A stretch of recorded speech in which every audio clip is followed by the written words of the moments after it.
Mr. Ritchie. Thank you, my lord. Picking up from where I left off this morning, just dealing with the overall scheme of the parts 2, 5 and 7 of the Proceeds of Crime Act. We submit that the correct approach is that the Act takes effect subject to its terms. Any difficulties or nuances are there to be worked out as a matter of statutory interpretation in cases in which they arrive. But the overall legislative purpose is clear. It's that it doesn't interfere with property rights. Proceeds of crime is used by the CPS as a term of art, we suggest, where it's not a term of art. There are different definitions for the particular sections. You have, for example, in section 76, property obtained as a result of or in connection with criminal conduct. That's for the purposes of confiscation in part 2. That's page 870 for your reference. You've got recoverable property as defined by section 304 for the purposes of civil recovery actions in part 5, 1149. And then criminal property as defined by section 340, which is dealt with for the purposes of part 7. Now, each of those terms has a different definition. The Act provides different responses to the, open inverted commas, proceeds of crime, each of which is context dependent. What the Act doesn't do is to seek to legislate for or provide any general principle of illegality. In part 2, first of all, what is confiscated is not, in general terms, the proceeds of crime, but it's a sum equal to the proceeds of criminal conduct. So a confiscation order is not an order in respect of property. It's an in personam financial order obliging a convicted defendant to pay a sum of money to the state. So as Lord Bingham explained in the Crown and May, tab 40, it doesn't provide for confiscation in the sense understood, as he put it in that case, of school children and others. And one sees similar dicta in the case of Weyer, paragraph 31, at tab 43. Now, it doesn't matter whether the property used to satisfy the order derived from criminal conduct. Confiscation is concerned with obtaining property, not ownership of property. And the scheme of part 2 is to focus on the value of the proceeds of crime that have been obtained by the defendant, whether retained or not. And that's a point that goes to the submission that Mr. Sutcliffe made this morning, when he sought to meet the example we gave of the handbag by saying, it wouldn't be criminal property if it was given back. But criminal property does not have to be retained in order to be criminal property. Criminal property can be obtained, and even if then handed back, it doesn't stop it being criminal property. What may be the position, and indeed can be seen as the trigger for the decision of the Supreme Court in the case of Weyer, is that then proportionality principles come into play. So, for example, if there has been a restoration of property to a victim, then it may not be proportionate to make a confiscation order in those circumstances, but that has nothing to do with whether property was criminal property or not. And it also follows from the discussion this morning, as my learned friend said, that because this is an order that operates in personam, the fact that the particular proceeds have been dissipated or even restored or other use made of them doesn't stop the order being satisfied through other assets. So a confiscation order up to the value of proceeds will follow against legitimately acquired assets to the extent that they're available for realisation. And that's paragraph 27 of Weyer. Again, as my learned friend said this morning, confiscation is not compensatory in nature. See, for example, section 6.6. Unless a specific compensation order is made under section 13.6, sums that are paid in satisfaction of a confiscation order go to the exchequer, the state, not the victim of the crime.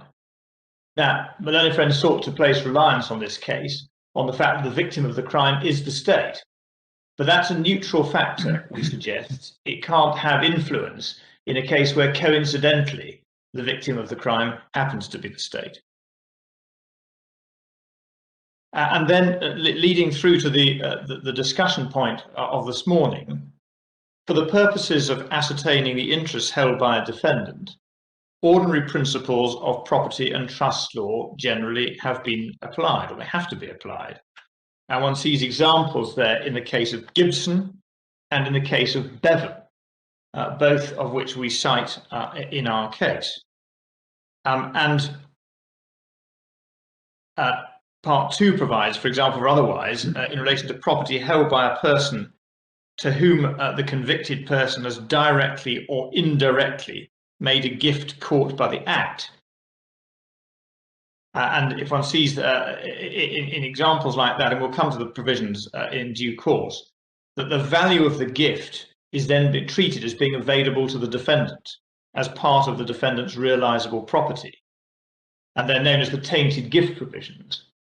But even with the tainted gift provisions, the Act does not legislate in such a way to in any way vitiate the legal effect of the gift, or to forfeit the property, or to render the gift void. The gift is treated as a gift. It has legal effect as a gift. It's simply that the pressure that is put on through the threat of custody, if the property that is represented by the tainted gift is not restored by the donee to the convicted individual, is such that that pressure very often will be brought to bear. And so in that sense, there is a sort of self-help remedy open to convicted criminals. It is in their interests to put pressure on those to whom they may have made tainted gifts, and in the interests of those who are the recipients of tainted gifts, to pay those gifts back or to make assets available to ensure that the confiscation order is satisfied in full, to avoid a situation where the individual would then serve a period of time in custody as a result of the non-compliance with the order. Now, there is now in force Section 10A of the Act, which was not in force at the time of the confiscation proceedings in this case. Again, I'll come to that in a moment as to how the sequencing operates. But a confiscation order, again, is not declaratory. A determination in the Crown Court as to the extent of a defendant's interest in property is binding only against the defendant. And it may be helpful to walk through the steps that, as I understand, would apply in a typical case, whereby one might well start before trial to the issue of a restraint order in respect of particular property. And the Act under Section 41 makes provision for a restraint order to be made, and under Section 42 for such an order to be varied or discharged.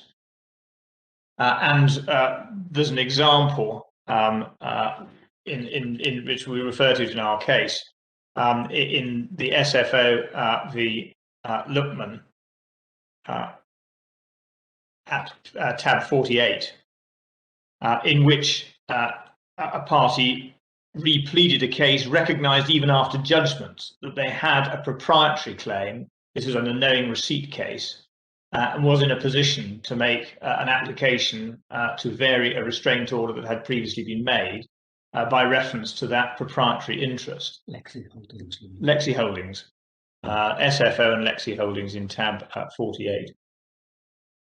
So that would be the position prior to a trial, and it's worth just observing, as I understand it, that the effect of a restraint order being in place would be that if either an individual, Section 418 or a company, section 426, subsequently became insolvent and were made bankrupt or went into liquidation, the effect of a prior restraint order being in place would alter the general nature of priority, so as to give priority to the Crown ahead of all our unsecured creditors and ahead of all creditors in the liquidation, save for secured creditors with a proprietary interest.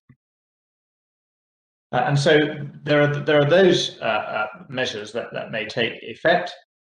Then post-conviction, there would be a confiscation hearing, confiscation proceedings, and that would now fall within section 10A, at which a court may have notice of, may make a ruling in respect to the extent of a defendant's interest at that stage.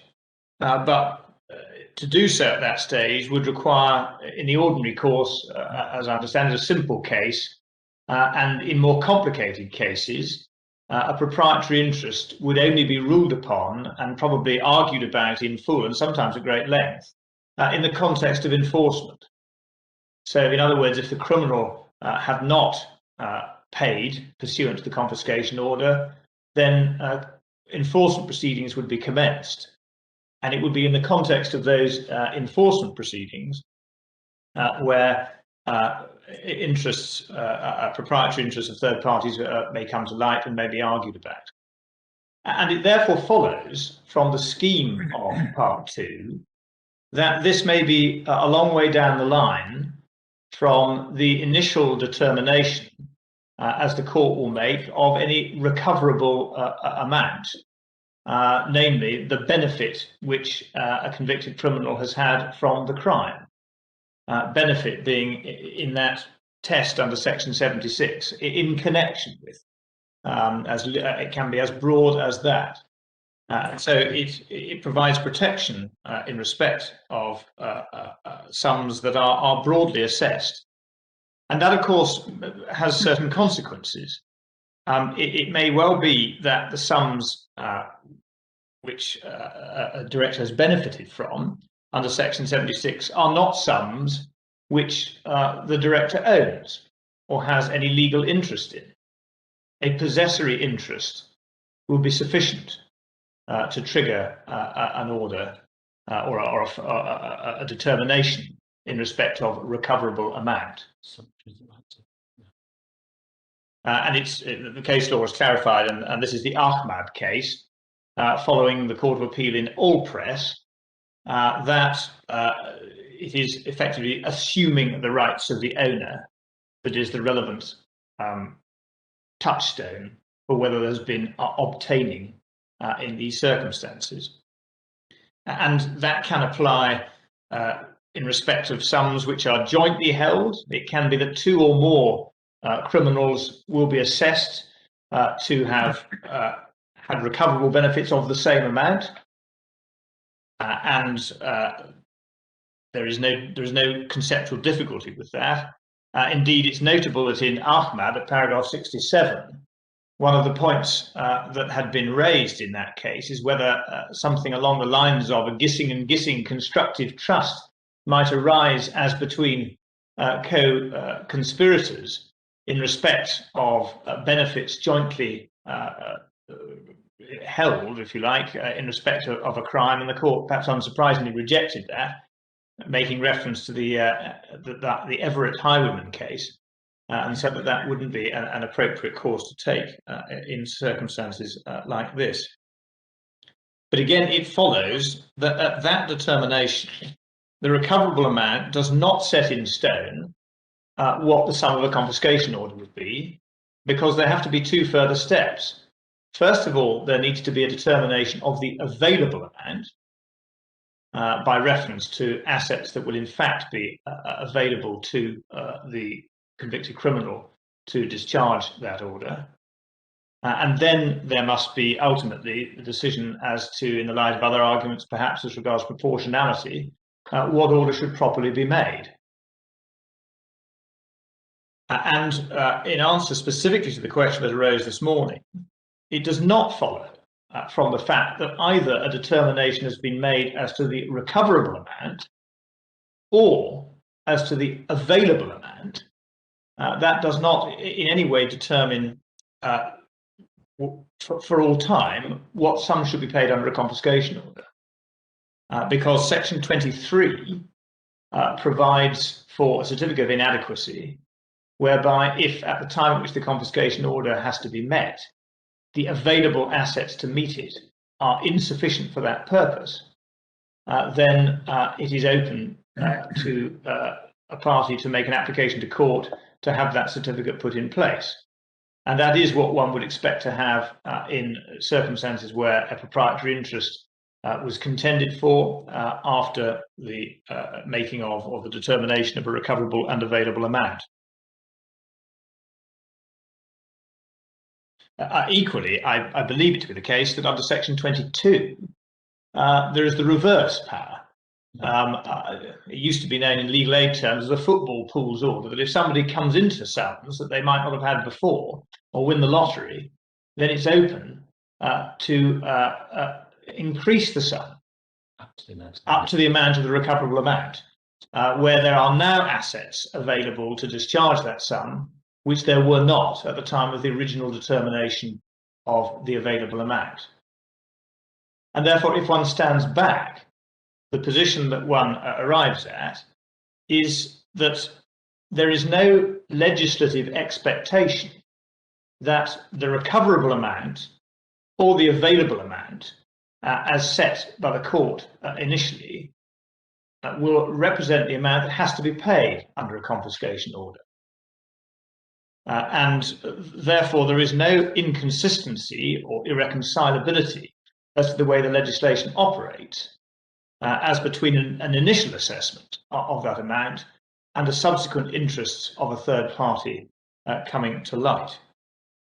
And indeed, in that respect, Section 69 is an important section, and it may just be worth turning that up. It's to be found at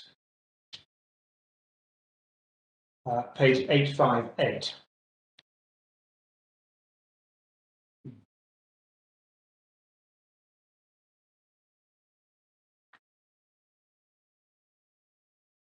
This is referred to in some instances as the legislative steer.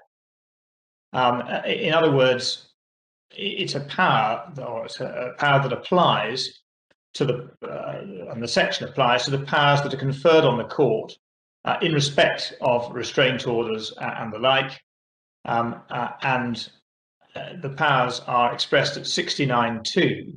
They must be exercised with a view to the value for the time being of realizable property being made available by the property's realization, for satisfying any confiscation order that's been made or may be made against the defendant. B must be exercised in a case where confiscation order has not been made, with a view to securing that there is no diminution in the value of realizable property. C must be exercised without taking into account any obligation of the defendant or recipient of a tainted gift, if the obligation conflicts with the object of satisfying any confiscation order that has been or may be made against the defendant, and may be exercised in respect of debt owed by the Crown. And the powers in 3, subsection 2, has effect subject to the following rules. The powers must be exercised with a view to allowing a person other than the defendant or recipient of a tainted gift to retain or recover the value of any interest held by him. And so the Act respects the interests of third parties, and it legislates around them to ensure, and indeed to ensure that they are respected. And perhaps I could ask you, please, to turn up the case of Norris, which is, and in particular, at page 2291.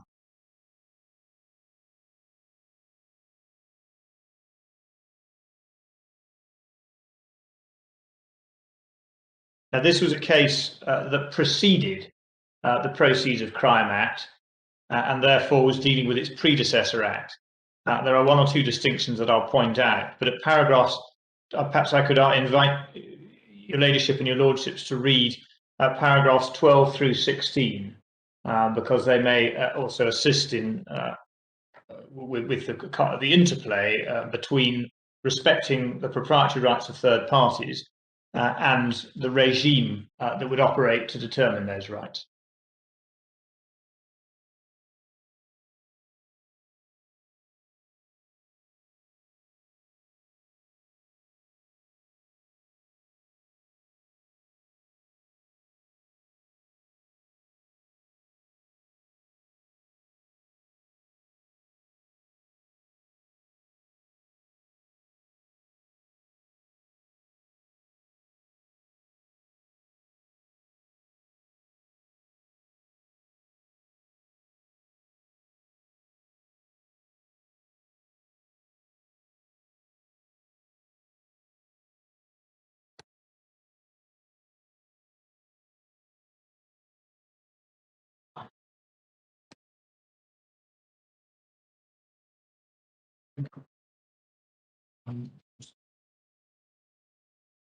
Oh, 318.396.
Doesn't matter greatly, but benefits will do.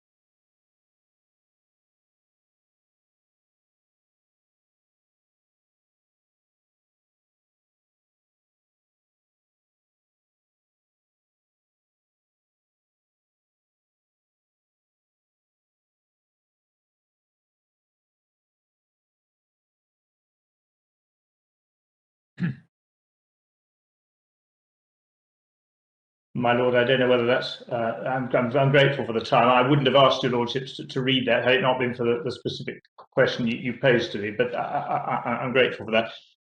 Just a couple of points as a follow-up. Paragraph 16 refers to the type of power conferred on the High Court directed to realising the value of realisable property. That has now changed with the Act, and therefore it would typically be the Crown Court. That's a detail of mechanism rather than a substance. And I think I've inadvertently been referring to the recoverable amount as the initial determination, for which I apologise, that's confusing. It's the benefit that is determined initially. It's the benefit initially. And then later on, the realisable amount for the purposes of an order. So that is the regime. And we say, therefore, that perfectly well accommodates proprietary interests that may emerge either in the course of or after trial, or indeed as a result of the enforcement process. In terms of Part 5 proceedings, my Lord Stevens asked a question earlier on as to what the effect would have been had matters been dealt with in a different way. And we would submit that the correct way of looking at it is that if there had been no confiscation order made, then Part 5 proceedings will be available. It is a graduated scheme under which exceptions are provided. And the exceptions which my friend has referred, which is relevant in this case, that a confiscation order has been made, is obviously one that applies in this case. It wouldn't have done had the confiscation order not been made. There are other exceptions that might apply on if you tweak the facts, slightly different facts that might apply in respect of owners or victims under Section 281, where there's been a judgment in civil proceedings under Section 3083 in respect of the misconduct in question. That's another exception. But again, the existence of this graduated scheme or this carefully nuanced scheme represents, we say, the legislative balance that is struck between the aims and objectives of POCA and not interfering with the general law. My Lord Sales. Yeah, I just wanted to be clear about the relationship between the scope for third-party involvement in the Part 2 proceedings and the Part 5 proceedings. So as I've understood it so far, in Part 2 proceedings, that's now in the Crown Court proceeding through making a confiscation order and then enforcing it. And you say it's at the enforcement stage that if there's an argument about particular property being available to satisfy the confiscation order that's been made, that third parties can come in and argue about their proprietary interest at that stage. Have I understood that? Yes, my Lord, that's correct. What place does Part 5 have then? Does Part 5 only arise where no confiscation order has been made? When does one use Part 5?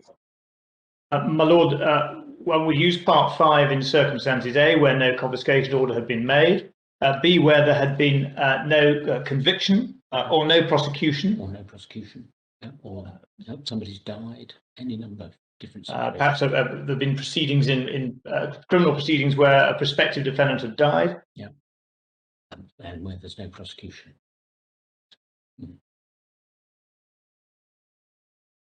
Okay, thank you. They're in rem. And those proceedings are in rem as opposed to in persona. The case of Boyle transfer. I'm so sorry, just so I can understand that. So in effect, Part 5 is really using the Crown Court to ventilate true civil claims. People would bring, is that right? Well, my Lord, no, it's using the High Court. These would be High Court claims. Oh, I'm so sorry. Right. They would be brought as civil claims, recovery action. Yes, I see. All right, thank you. And Mr. Ritchie, before moving on from that, what does the Crown Prosecution Service do in circumstances where they're uncertain as to who owns the property, and they want to make certain that they get hold of the property? In Part 5. Is your Lordship referring to Part 5 or Part 2? I don't mind which one. Take your choice. Well, my Lord, first of all, dealing with Part 2, it must be the case that if the decision of the prosecutors is that there's a particular imperative to recover property, and that on the facts of the case is a very important prosecutorial decision, over and beyond the securing of a conviction and the penalising of criminals, then one would observe that it would be appropriate to ensure that you join to the indictment all those who might realistically have ownership rights in respect to the property. Now, that can only be the case, of course, where there are respectable prospects of prosecution. And my learned friend makes reference to a number of companies involved here. It's dangerous to look at the generalities by reference to specific examples. But there are going to be many cases in which, because of the particular challenges of establishing corporate responsibility through the Tesco and the Trask test of directing mind and will, this isn't going to come about all that often. And it would certainly be appropriate in circumstances where it was important to the state to recover the property to join any corporate vehicle at the same time. And that is very much the point that Boyle Transport makes. My Lord Sayles, and then I'll come back to part 5. Right, thank you. Just on that, have I misunderstood? I thought that at the very first stage you could get a restraint order on a very wide basis to attach to particular property. So if there was uncertainty about who owned the property, you could still go for the property, get a restraint order in respect of it, protect the property, which would allow later on, through whatever mechanism, ownership rights to be worked out in respect to that property. Is that what would be done, or have I misunderstood? No, my lord, I think that's actually I think that's quite correct. I think that is right, and because the restraint applies in rem, and it would protect it would protect the property in whosever hands it was properly to be determined. Thank you. My Lord Stevens, I got halfway through an answer to your question, so then there will be part 5. It may be that others have more experience of this than I do. My understanding would be that, given that this is civil litigation, there would have to be a decision made by the state as to the correct defendant, and therefore there would have to be enough certainty to join the relevant defendants. And if there was a contest, then no doubt they could be made co-defendants. But one imagines that a decision-making factor would be the certainty with which one could establish those proprietary rights, or the expense and justification for taking those steps, depending on how contested they were likely to be. Could you commence the civil proceedings and adjourn them pending the outcome of the criminal? Yes, you can always do that. My lord, I understand that you could do that. Yeah. So you could prosecute the directors and at the same time commence civil proceedings against the company and adjourn the civil proceedings pending, and also then in the prosecution obtain a restraint order, well, by that combination you would have both of them in play. My lord, I understand that would be right. Yeah, you could do. I mean, I can't say it happens all the time or even ever, but it could. There's no procedural objection to it. No, I understand that there's no procedural objection to that course. Whether it would happen in practice is a different matter, but it would be procedurally open. Yeah. One further issue, which is now case-specific rather than legislation operative, is that on the facts of this particular case, the 2 settlement agreements in question between the parties both provide for the availability to an application to court in the event that the claim succeeds, and thus a proprietary interest is established, in order to have the ultimate recoverable amount reduced. So that's an example of effectively locking in a reflection of the statutory mechanism under Section 23.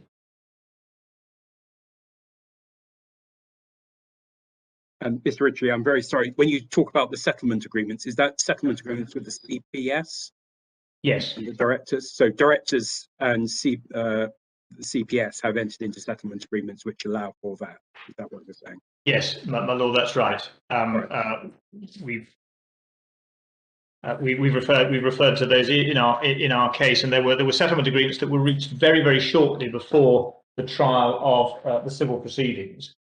I think about a day beforehand. That in respect to Mr. Fachny, they're tab 20, page 373, paragraph 13 at page 380, and Mr. Perrin, that's page 391, and at para 12 is page 396. Are the specific references to those provisions. Thank you.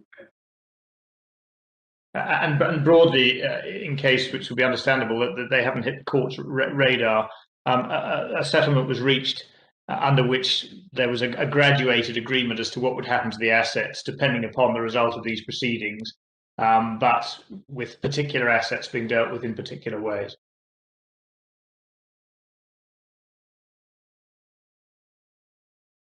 My lord, in relation to the case, if I could go to the case of Boyle Transport,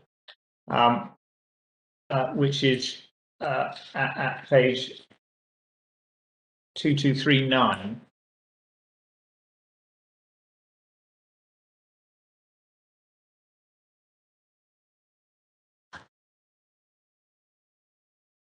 This was a case in which there had been prosecutions against, effectively in relation to a family business. Father and son ran the family business, and they had been creating false records by requiring drivers to work far too long hours. And what happened is that there was a conviction of father and son, and a contest in respect of confiscation proceedings. There had been a company which was named in the judgment as Old Company, which had assets through which the business operated, and then assets were transferred to New Company in due course. And when the order was first made, it was contended that those assets should be regarded as the assets of the individual defendants, and therefore confiscation orders were made and adjudicated in sums which included assets that were held through the companies. And it was held that it was appropriate, nevertheless, to treat them as the defendant's assets. The Court of Appeal, Lord Justice Davis, analysed the facts, analysed the company legislation, the relevant corporate cases, including Preston Petrodel, and then reached the conclusion in paragraph 112 that prosecutors need to make decisions. Paragraph 121, that prosecutors need to make decisions having regard to the potential for companies to hold assets and to bring them in as on the indictment if they seek to secure convictions and to recover assets pursuant to confiscation orders. And so it is a matter that has received recent attention in the Court of Appeal and again perhaps provides some illumination to my Lord Stephen's question.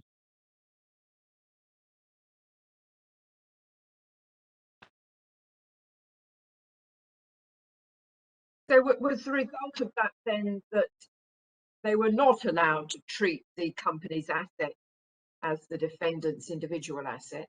That's correct. And insofar as the orders had been made in part so as to include assets that were held by the companies, and the ultimate decision was that those assets should be excluded from the sums of the confiscation orders, because applying an orthodox approach to separate corporate personality principles, it was not appropriate, and because the company hadn't been prosecuted.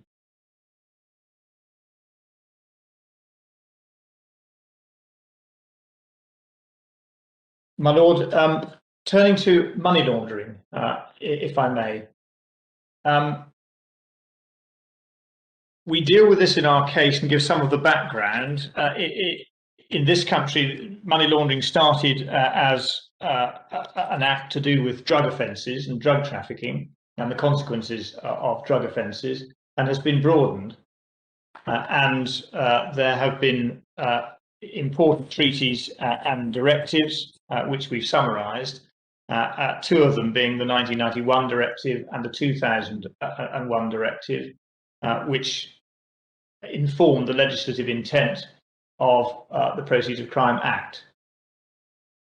And it is a relevant feature of the Act that the protection which it affords goes beyond what was envisaged in the directives, in the sense that the directives required protection to be given in respect of particular sectors, and Parliament has legislated for a broader protection than simply that.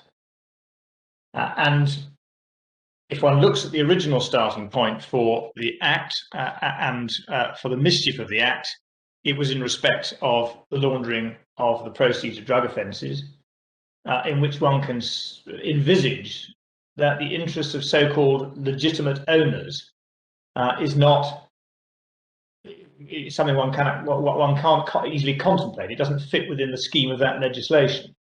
Once you broaden out the Act to protect against any money laundering of proceeds of crime, you of course bring into play all sorts of different situations that may emerge, in which you bring into play the rights of owners as well.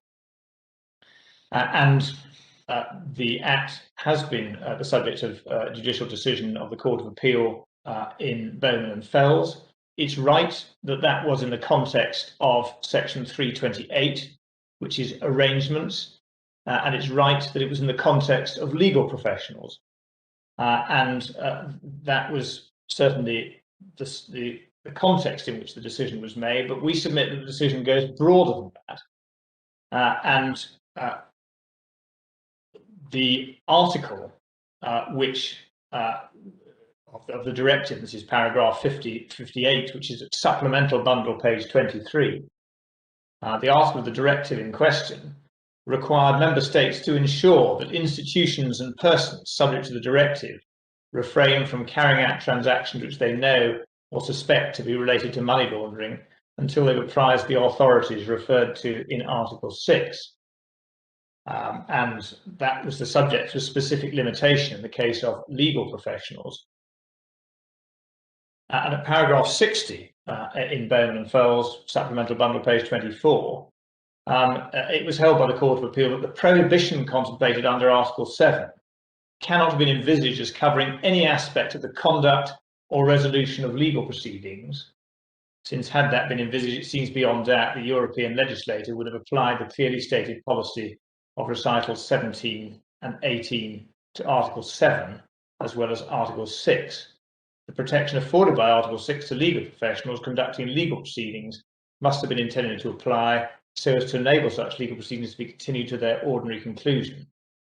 There are various dicta to the same effect through the judgment. 62, we do not believe the absence from Article 7 of any protection at all of the kind expressed in Article 6.3 could have been an oversight, or that it can have thought the protection was implicit, indeed not spelling out in Article 7 when it had been in relation to Article 6. The absence of any specific protection in respect of legal proceedings or in respect of legal professional privilege is a strong argument for a restricted understanding of the concepts of carrying out transactions in Article 7. Cannot, in our view, have been conceived that the ordinary conduct of litigation to its ordinary conclusion, resolving the rights and duties of two parties according to law, could be said to involve the carrying out of a transaction related to money laundering. Now, that is in the context of Section 328 and the carrying out of transactions.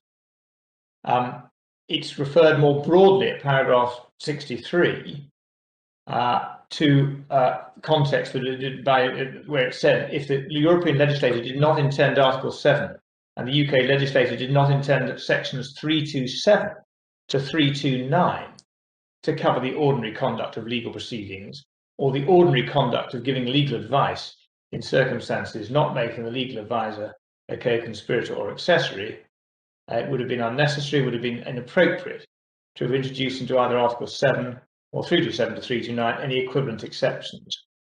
Support for our conclusions is provided by linguistic and policy considerations. And then further down the judgment, they deal equally with the position in respect of settlement.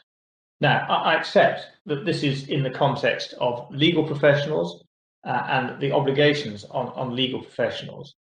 but in circumstances in which this decision is covering the extent to which decisions of judges and involvements of legal professionals in carrying out cases and arguing cases to conclusions for the purpose of ensuring that parties have access to courts under Article 6 in order to ensure that they have those Article 6 rights, it would seem very difficult to envisage that there can be acts of money laundering under 327 to 329 by any parties for complying with the ultimate decisions of those organs, judges and legal professionals who've been involved in those proceedings.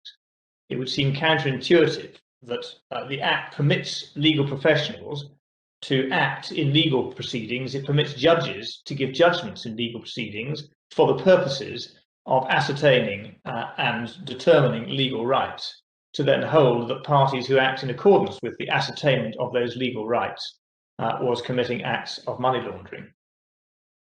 And we say that the Act does not, in this respect, is not nuanced, it is not graduated, and does not take into account the rights of owners of property, because it is perfectly conceivable that the owner of, taking simple examples, stolen property, which comes into the hands of a thief and then is later returned, the property nevertheless falls within the definition of section 340, and if returned, would on the face of the legislation make the owner of that property commit a money laundering offence.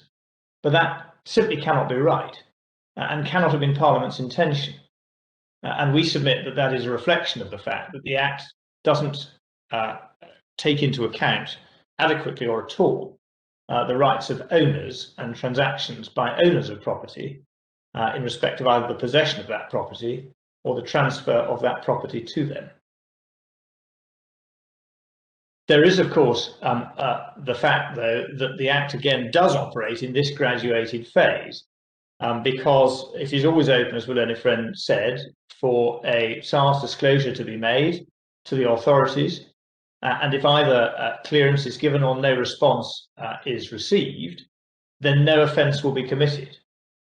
So it is not the situation where the mere transfer or the mere possession of property will amount to a money laundering offence.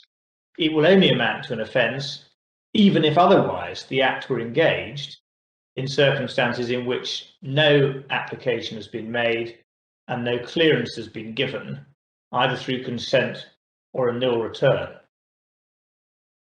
And that perhaps at one level represents a pragmatic response that, as I understand it, in many cases is what in fact happens, that there are protective applications made and then either a response is received or no response is received.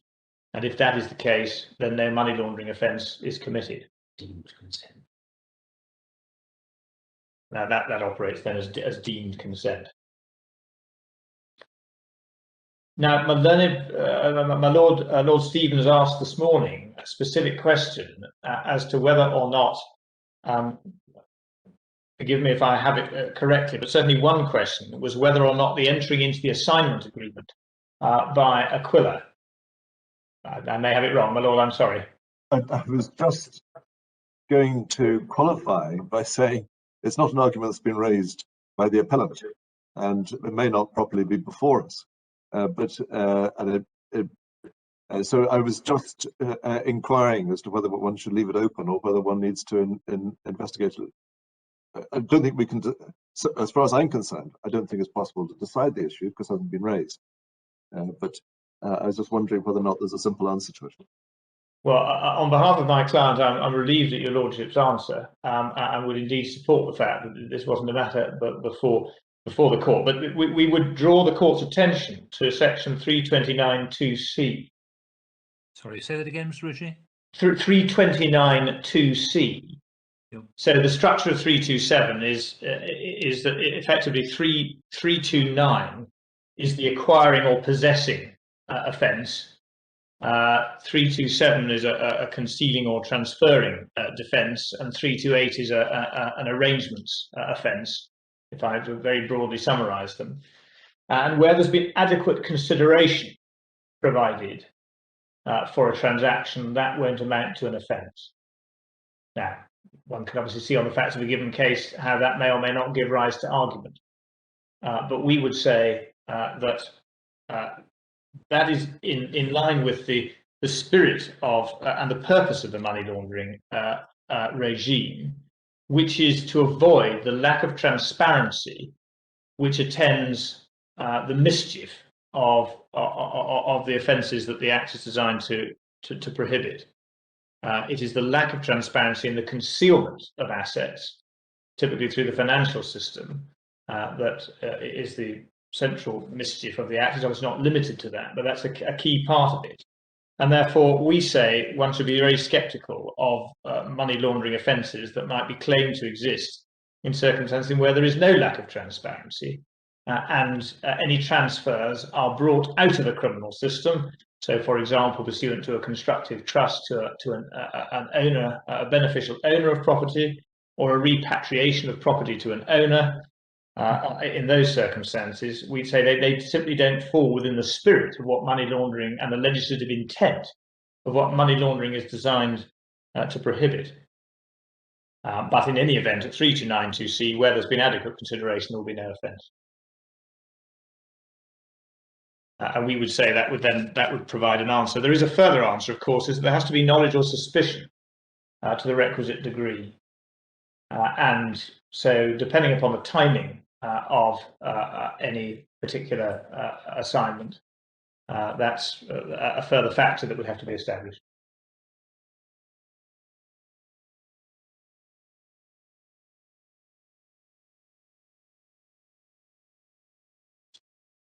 That's knowledge or suspicion that it was criminal property. Yeah. Lord, yes, correct. Correct.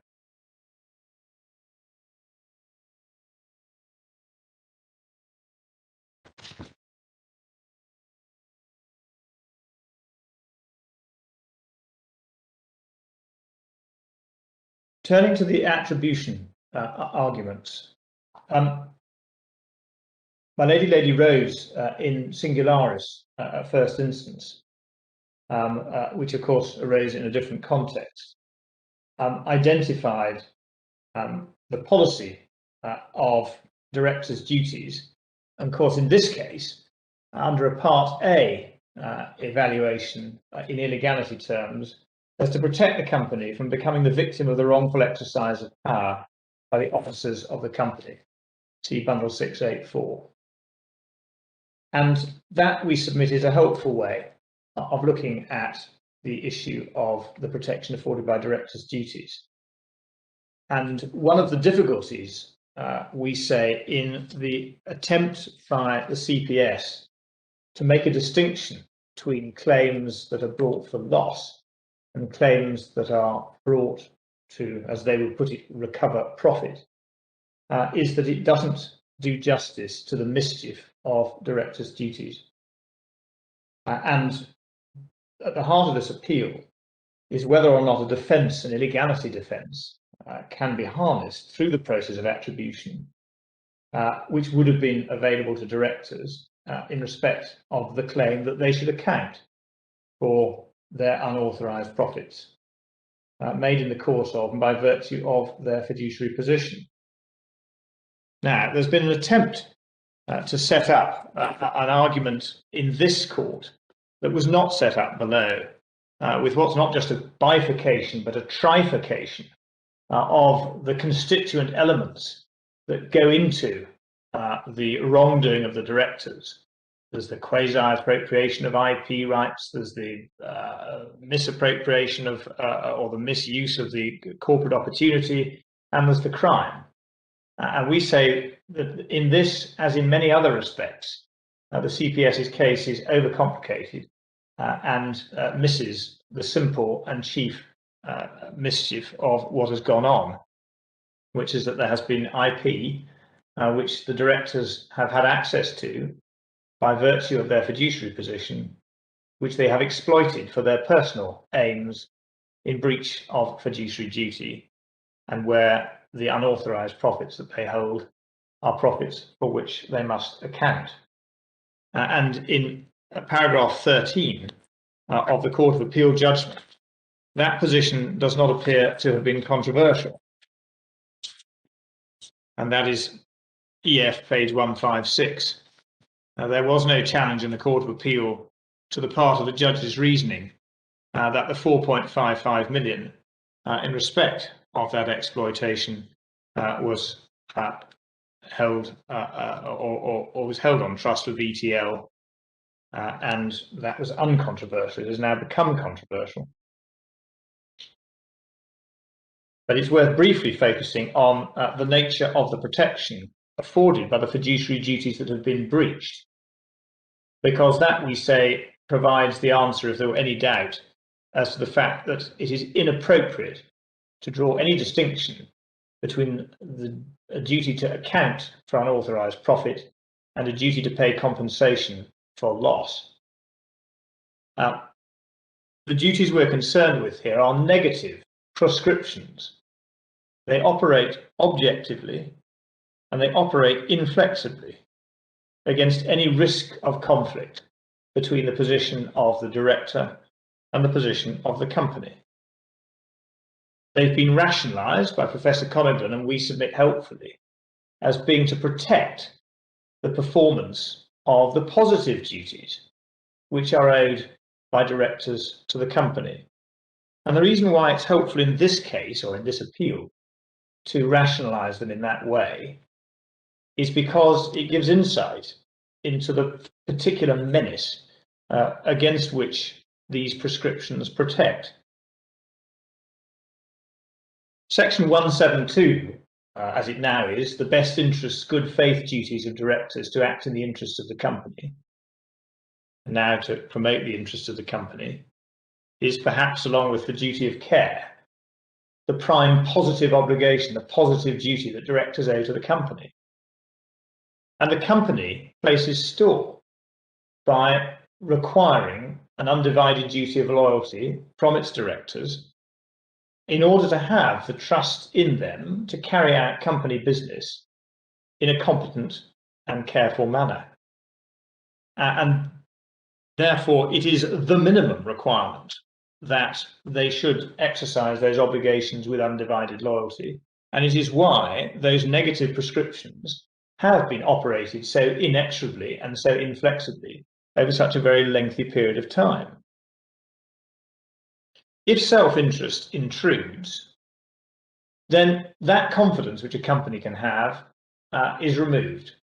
It no longer has the basis of that, and it can no longer say whether a director has discharged those positive duties faithfully, properly, or competently, because the radar has at that point been pushed to one side by self-interest, or is there a risk that it may have been? And that is the reason why authorities consistently, over so many years, have refused to entertain the idea of damages inquiries in respect of breach of these negative prescriptions. They do now happen, and we've cited the analysis, again by Professor Conaghan, of the development of compensatory remedies for breach of the no conflict and no profit rule.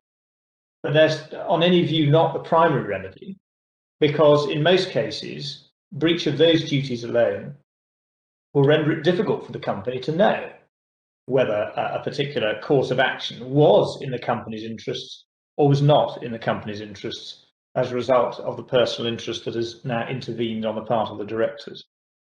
And therefore the influence which that personal interest may bring to bear and which cannot be interrogated is the very menace against which accountability protects.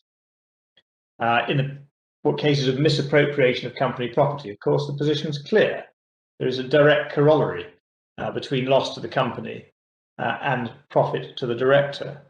But many cases don't operate like that, and many cases of maturing business opportunities don't operate like that either. And so the full accountability of directors for those profits it is not by way of some alternative remedy to benefit the company. It is there as the only safe mechanism to provide proper redress for the nature of the wrong that has been committed to the company. And it is redress. Redress is the term that Lord Walker in Moulin gives to the company director claims. It is no less redress because it is secured through accountability of the director for benefits than it would be if it was compensation for loss. But that is the way in which it operates. And its only defence, the only defence that has been recognised, is full authorisation following full and proper disclosure, or ratification where ratification is available. It's not suggested that that was the case here. That is not an issue.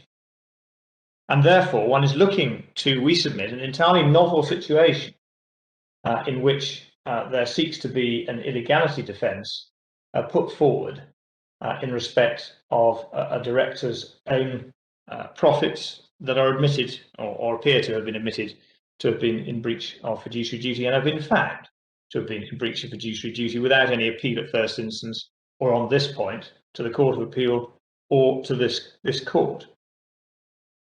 And the way in which the law responds is that the account is a broad account. It is not causation based. It is in respect of, either for the no conflict duty, any profits that fall within the scope of the duty, and with regard to the no profit rule, any profits made by virtue of and through the course of the relationship. There is no further requirement for causation beyond that. And we submit that that position is clearly established on the authorities. I'm not going to take the court to them now, but for reference, there are helpful positions taken on that in the case of Murad and Al-Sarraj, in the judgments of Lady Justice Arden, as she then was, at paragraphs 57 to 88, at page 1918 and following, and Lord Justice Jonathan Parker at paragraphs 101 and following, at page 1937. There is reference also made to the decision in Koshi by the Court of Appeal, Lord Justice Mummery, which is also in the bundle to similar effect. That's the first point about this. The second point that we wish to make is that the intricacy, and indeed we say over complexity of an attempt to trifurcate into these three different wrongs misses the entire point of the rule. And this is made clear by the decision in FHR, where Lord Neuberger cites from the decision again of Lord Justice Jonathan Parker in Buller Brothers at paragraph 14. And that is at page 578 to 579.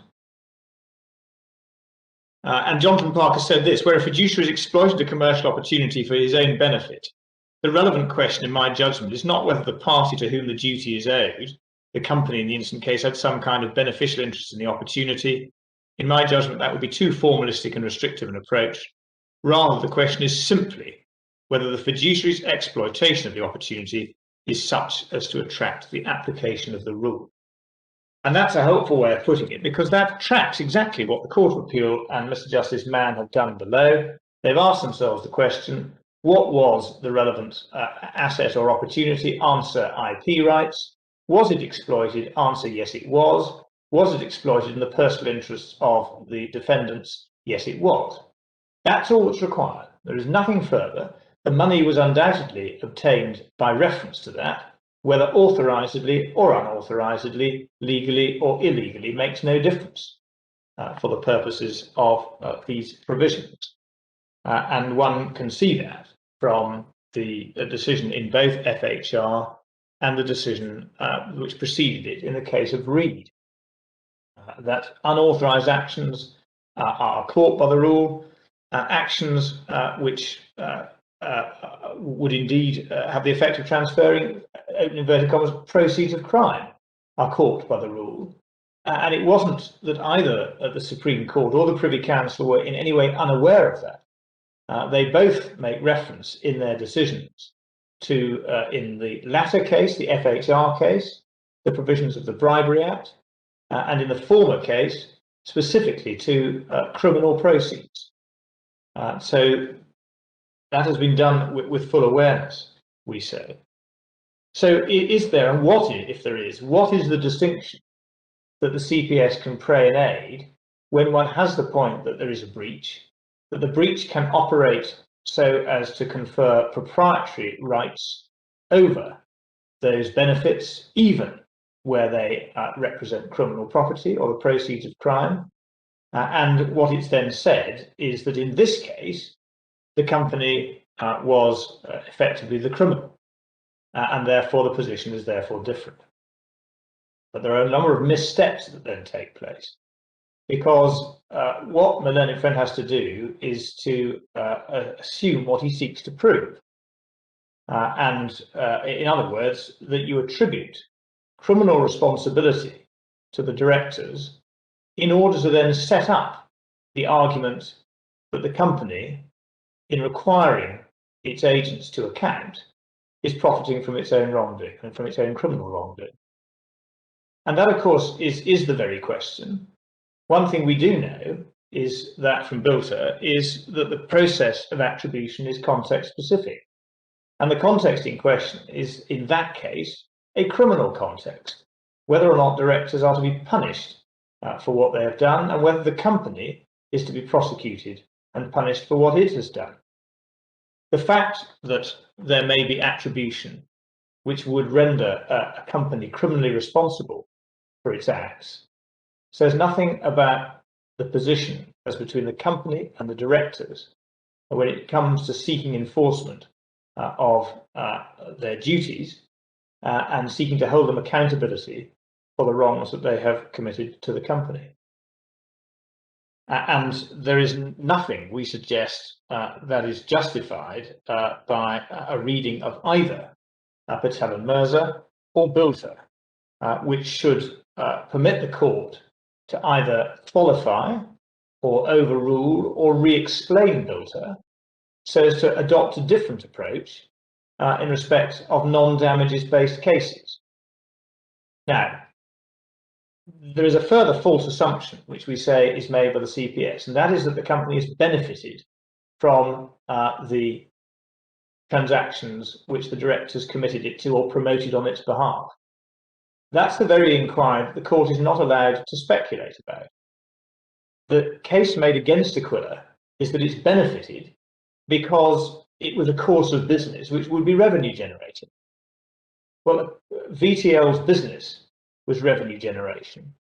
Unless the directors are effectively being accused of misconduct for their personal business, their private business and running a company on the side, it's likely that in any case, in most cases, if there's personal interest involved, it will nevertheless be in circumstances where they are committing the company to business and carrying out business on its account. The mere fact that revenue is intended to flow from that says nothing about whether or not there can be any benefit for these purposes. And we would say that that's an inquiry that A, is typically not open on the authorities, and B, of particularly doubtful concern in this case, when it requires the proposition that they have benefited the company by promoting and committing it to a criminal venture. In most circumstances, that would raise an eyebrow by most people who would consider that that would not be a recognisable or realistic option. And indeed, the fact of the criminal conduct was pleaded in this case as a breach of fiduciary duty. And so the premise of the argument that the company benefits is not accepted and not safe. And the mere fact that it may have made revenue had it proceeded down the line is equally not safe. It is not a relevant distinguishing factor. If one looks to what Lords Toulson and Hodge say at paragraph 166 of the judgments at page 548,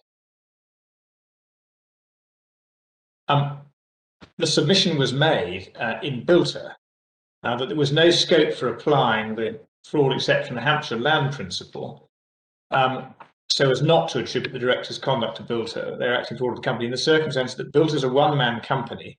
In any event, that Bilter's role in the fraud was that of villain and not victim.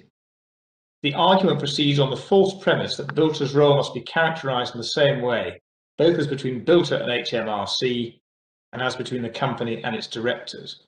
The attribution of the fraud to the company for the first purpose applies equally when considering the second.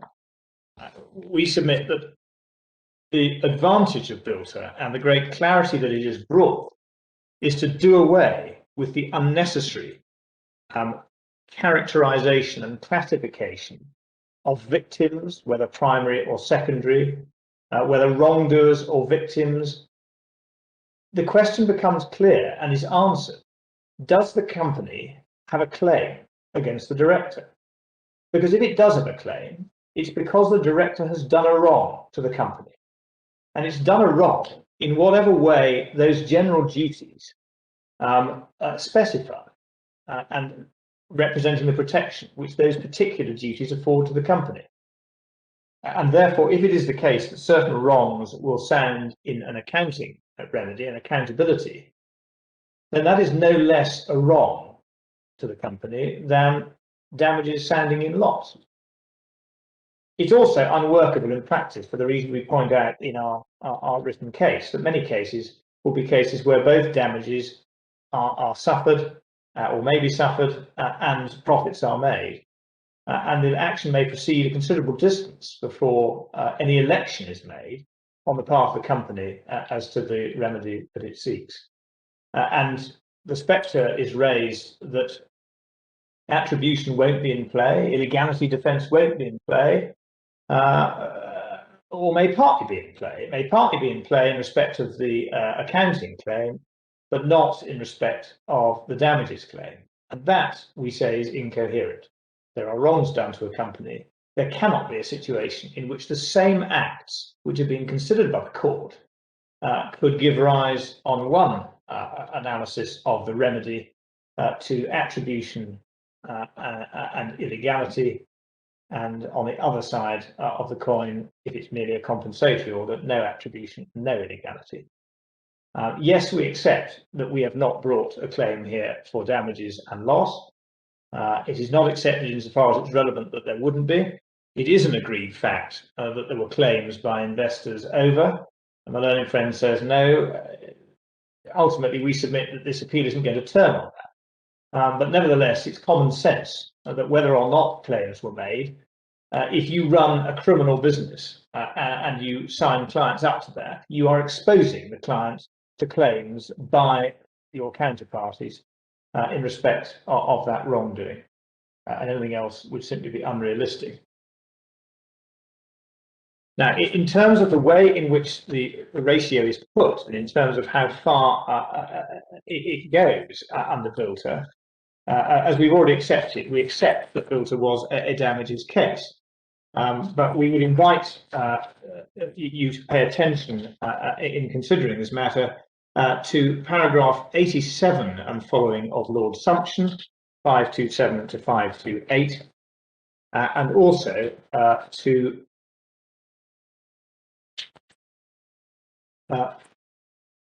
204 and following in the judgment of Lord Toulson and Lord Hodge at 560.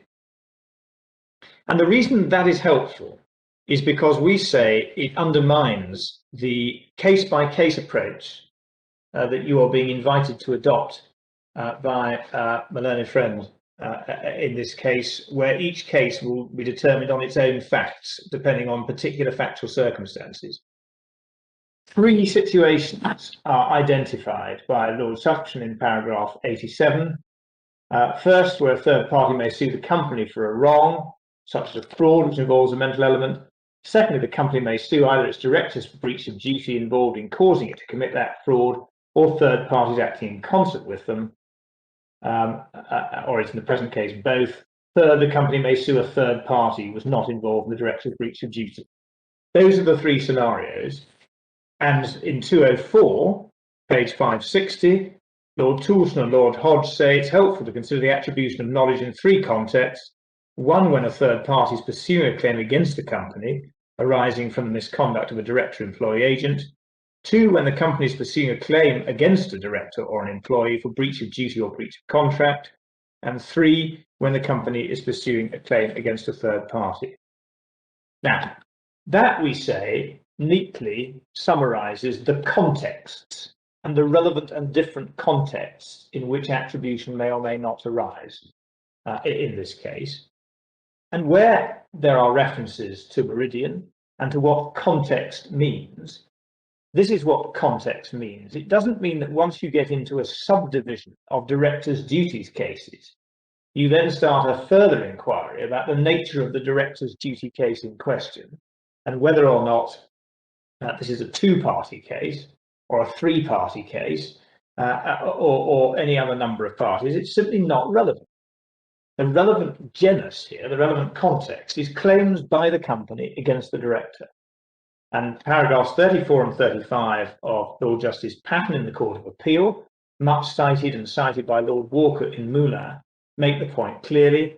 And it's now, we would submit, become a framework and a set of guiding principles that enable courts and parties to understand what the law is without complexity and without difficulty.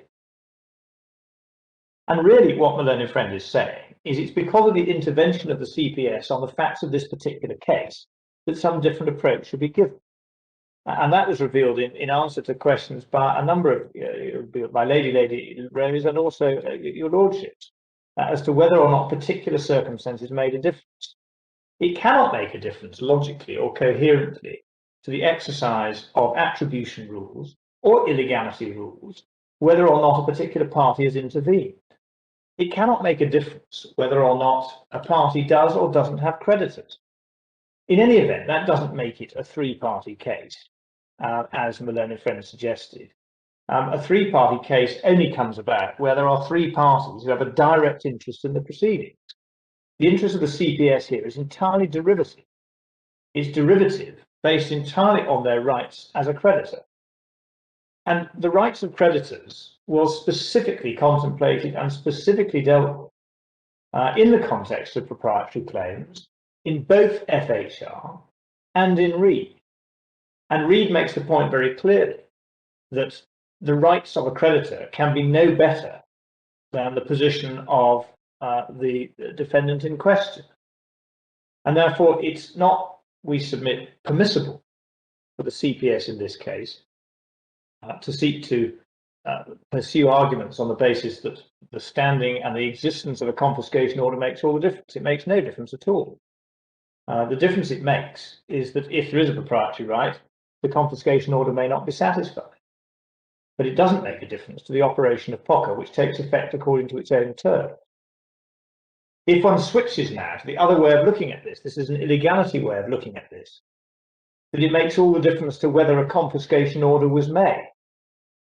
It was a revealing answer that my learned friend gave in questions this morning, that I think to my Lady Rose, as to whether or not that's the sort of feature that might be relevant at Part A of the Appellant inquiry. Well, in our submission, it plainly cannot be relevant under a Part A inquiry. It's clear from Patel and Mirza and clear from the Stoffel case and the Dorset and Henderson case that have followed that the sort of policy inquiry that the court envisages at the stages of A and B are high-level policy inquiries looking to the mischief of the particular wrong done and any countervailing policies. It is certainly not permissible, we say, to bring in fact-specific positions to illegality, particularly where illegality is being used as the reference point and the argument point for the ultimate decision on attribution.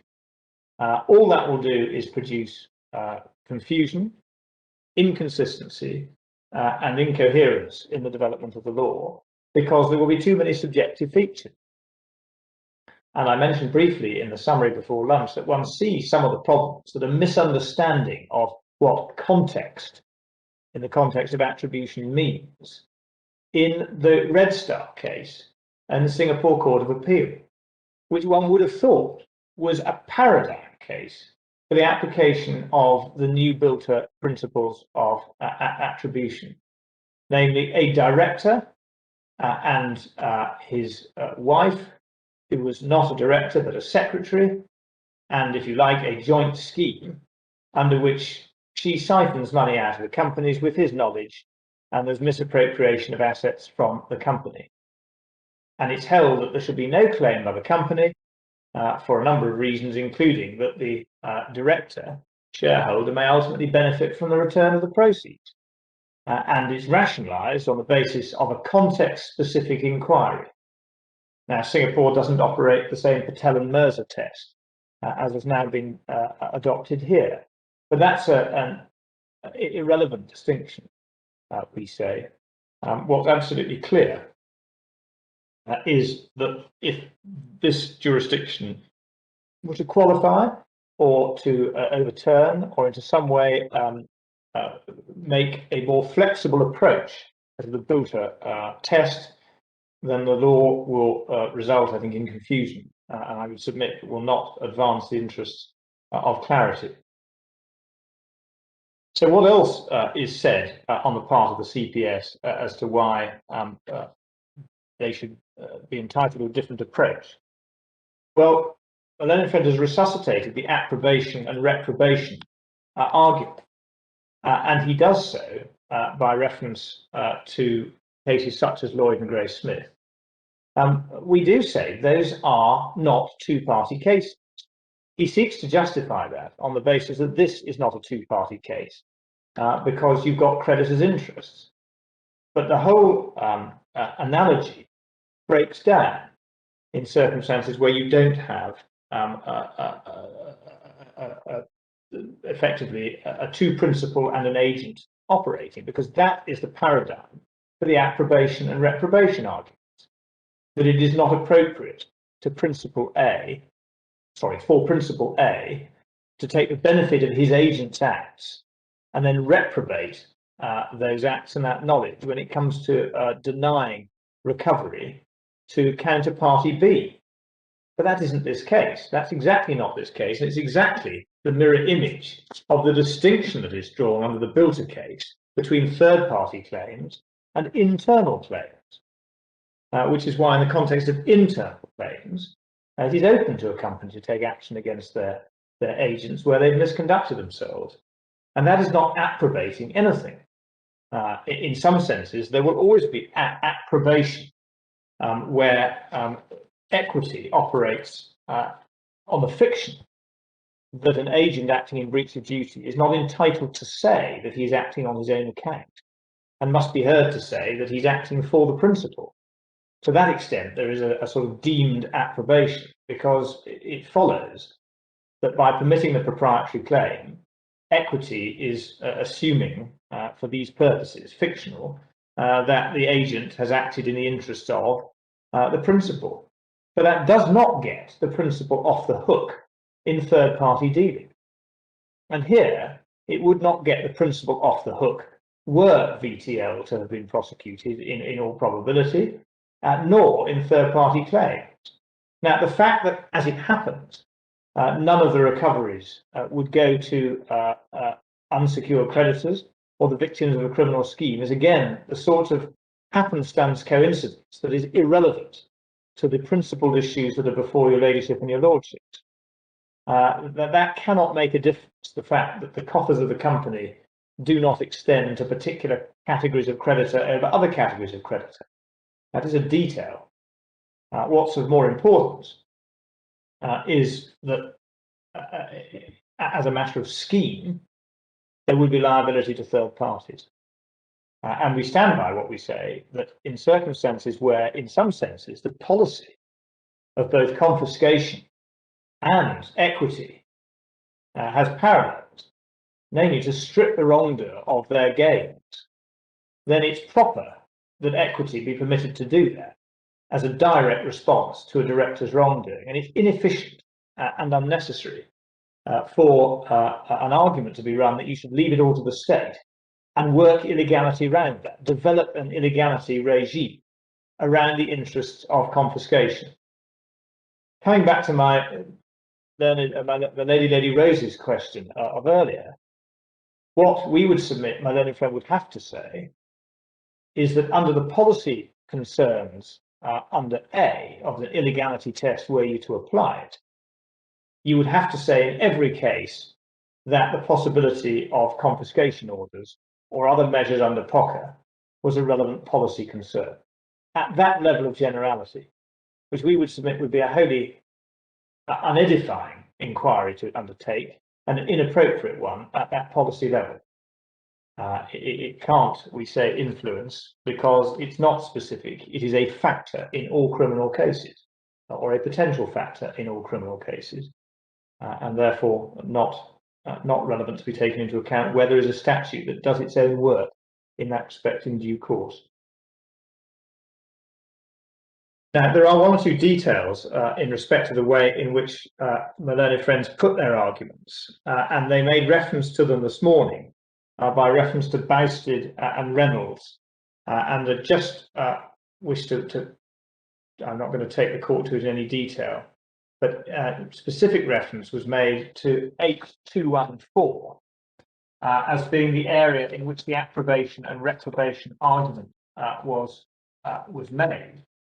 But in respect of 214, we would invite the court to read a little earlier than the passage to which my learned friends refer in due course, because in that passage, the learned editors of Bousted refer to a number of scenarios. Sorry, what is the page number in the bundle for this?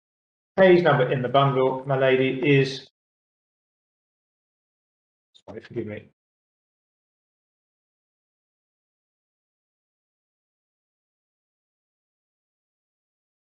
It is page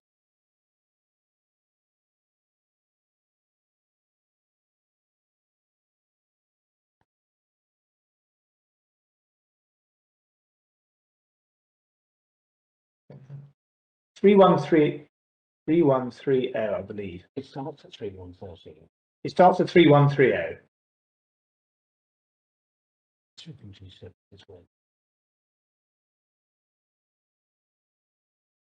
So there are citations and extracts from chapter 6, and then there is a reference to chapter 8. And at 8214, which is on page 3130, there is a rule, claims by principle against own agent and fraud of agent. And it's said in that rule by the learned editors, rule 4 is a modification of the wording that's appeared in addition to this work before the 20th. The earlier wording spoke of a single fraud exception to the imputation of knowledge. However, it's clear that the so-called exception has been raised, if not actually applied, in some 4 different types of situation, in none of which is it straightforward. The judgments now make it clear, in England and Wales at least, there's no general fraud exception. The first relates to complaints by a principal that an agent has broken duties owed to the principal. And then an analysis follows from that. The principal is met with an allegation the principal must be deemed to have known what the agent knew or has done, and by inference to have condoned the agent's actions. The fraud exception has been used to reject this argument. This version of the exception is often associated with re-Hampshire land. It's not surprising that defences of this sort have been routinely rejected, or they have no merit. And then they have it suggested that to invoke a fraud exception to do with them is misconceived. First, there is no reason to limit exception to fraudulent breaches of duty. If this defensive argument had had any merit, it would have been equally applicable to honest breaches of duty. The simple point is that where the principal deemed to possess an agent's knowledge of the agent's own breaches of duty, and thereby to have condoned the principal, could never successfully vindicate his or her rights. And it's notable that if one goes to footnote 1447, that this case, at first instance, Bachney and Aquila Advisory Limited, is cited.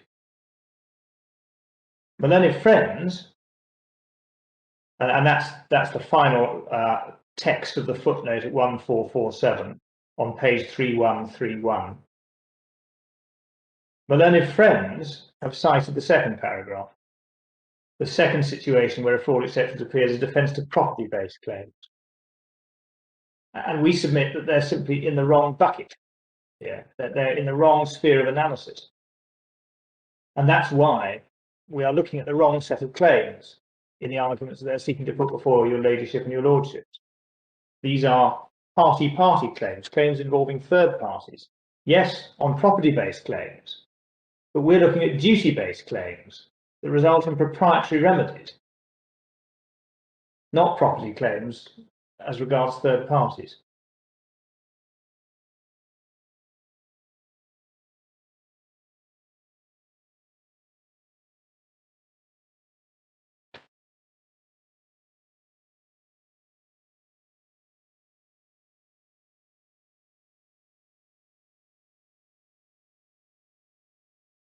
My lord, I should deal briefly very briefly with the highwayman analogy, which is relied upon to such an extent in the way that the case has been developed in writing.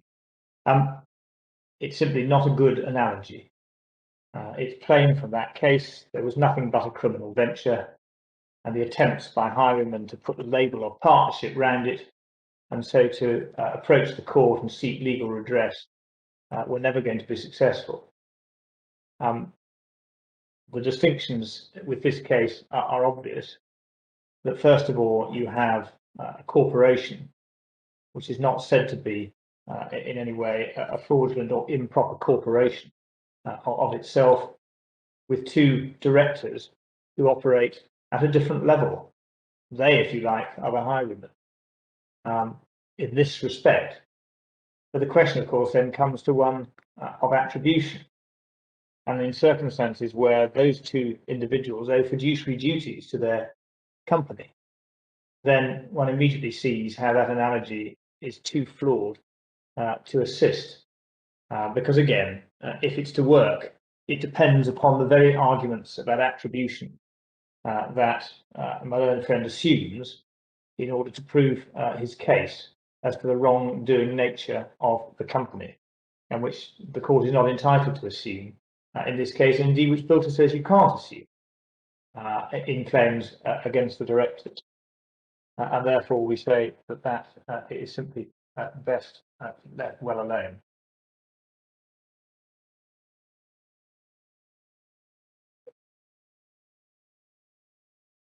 And then that again brings me to the very thing argument that my learned friends make, which is they say, oh, well, what we're actually seeking to do is to use a different wrong to support our illegality defence. The wrong of the fiduciary duty to the company is one wrong, but the criminality is a different wrong. And even if Bilter prevents us from attributing knowledge or acts to the company in respect of the fiduciary wrong, we're still allowed to set up that case by way of defence in respect of the criminal act. As to which we say two things in very broad outline. The first of them is that it is not open to the CPS to seek to do that in respect whether or not it's the same wrong or a different wrong. If it's the same wrong, it falls squarely within Bilter. If it's a different wrong, then first of all, one queries what the relevance would be of the defence, because a fiduciary breach has its own particular requirements, and an illegality defence has not, to our researches, been previously recognised to such a breach because of the inflexible, inexorable nature of that rule, which is frankly inimical to the whole process and nature of attribution. But that in any event, if there were to be some relevance to it, it's still the same two individuals who are still acting, we say, wrongly and in breach of duty. And it's no more open to seek to set up that conduct or that knowledge as an illegality defence to any claims than it would be otherwise. And so on any view, that argument, we say, progresses nowhere. And so we therefore submit that there is no basis upon which attribution should be denied, applying the proper principles. If you were to consider it appropriate to undertake the inquiry by reference to the illegality test, which we say is not necessary and not appropriate, then we say the policy issues are clear in this case, in opposition to what the learned friend has submitted. And that's partly because we say there's been a misidentification of what one is entitled to look at stage A and stage B. It's not relevant at either stage A or stage B to have any regard to the position of the CPS or creditors or solvency or insolvency or issues of that sort that are very fact specific, because all that will do will be to produce problematic results.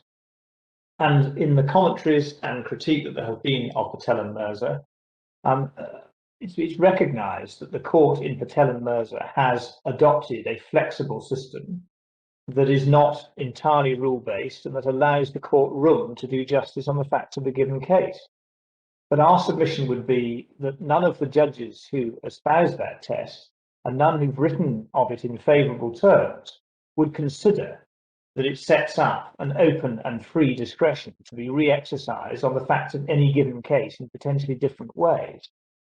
Just as discretion can come to be exercised in settled terms on settled principles, so it would be very unfortunate indeed if in categories of claims, such as by companies against directors, it were thought to be open every time to apply some different approach, whether deploying principles and arguments of attribution or arguments of illegality, will be equally inappropriate in both circumstances. And if one undertakes the correct policy inquiry, which is to ask about the protection afforded in respect of the tax cheat, we say on the particular facts here, there is little risk of that particular policy being undermined if this claim were permitted, not least because the wrong that is done is separate. It is a separate wrong. It may be connected with the crime, but the wrong is an identifiable wrong that places, most importantly, that places the director in opposition to the company. That is the wrong of which complaint is made here. And that's a wrong that is separate to the criminal wrong. It is the opposition of the director to the company. We would submit that third parties looking on at any judgment that upheld this claim and rejected the CPS's defence would not in any way consider that this was condoning or encouraging or rewarding criminality. To the contrary, any obverse approach which leaves the criminal proceeds in the hands of the directors would be to the contrary, and that really feeds into the countervailing policy issues. But it would be quite wrong for the court to adopt this stance and to water down the protection that has been so carefully constructed and so carefully fostered over so many decades and centuries, not least in circumstances in which the court must not be blinded by the particular involvement in this case of the CPS. This is an unusual situation. The CPS will not typically intervene. And one has to imagine what the impact would be generally on civil fraud cases, which are so regularly litigated in this jurisdiction. If each time one did so, one is looking with an eye in the wing mirror as to what criminal wrongs have been or might be committed in these cases, and whether or not it was really appropriate to say, well, I tell you what, we'll leave this all to the CPS to see if they prosecute and to see if a confiscation order is made so as to strip the profit from the wrongdoer. Because there are many cases in which no prosecution will take place, it will be impractical, it will not be a matter of available resource, there may be no conviction. And in circumstances in which these policies, we say, are closely aligned, of equity to strip profit and of the criminal law only then to strip profit if any remains in the hands, we say, of a criminal. There is nothing problematic about permitting the claim to maintain the policy objectives of fiduciary accountability, which is so fundamental to company law and to the protection of companies against the potentially disloyal acts of their agents. So we say one doesn't get to stage C at all in this case. But if one did, then there would be no question about the result. It will be a rejection of an illegality defence. My Lord, in light of the questions which you asked me earlier, would it be discourteous if I went on mute for a little while to check with Mr. Evans whether there's any further matter that he either would wish to say or would wish me to say? I think that would be a very sensible course. My Lord, I'm grateful. I'll try and be as brief as I may. That's fine.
My lady, my lords, I'm very grateful for your time. Thank you.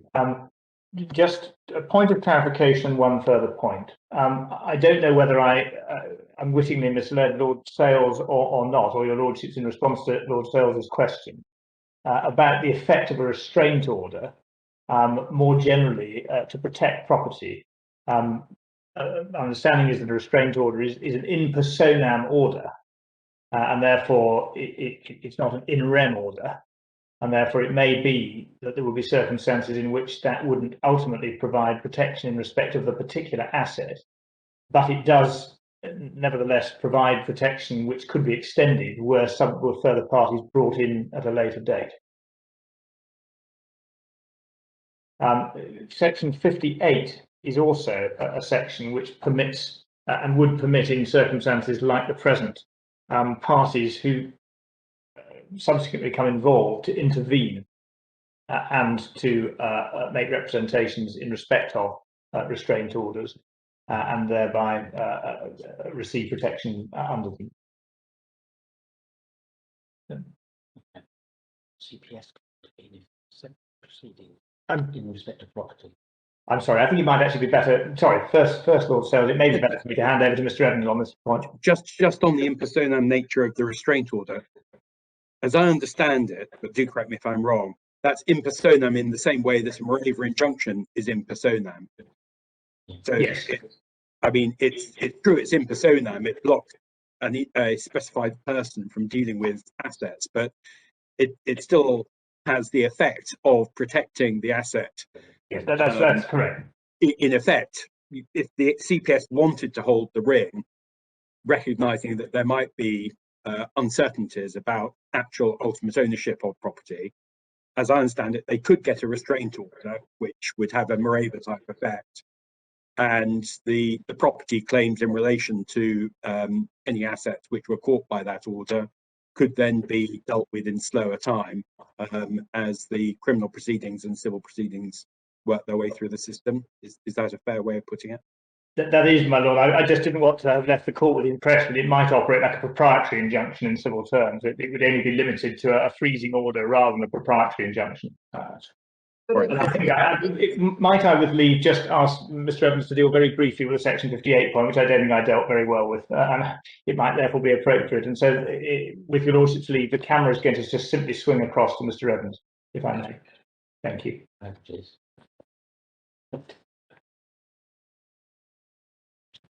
My lords, Section 58 provides a mechanism where there is a restraint order already in force and there are civil proceedings in respect of property that is subject to the restraint order, then under Section 58(5), the Crown Prosecution Service is statutorily entitled to make representations, in other words, intervene in those proceedings.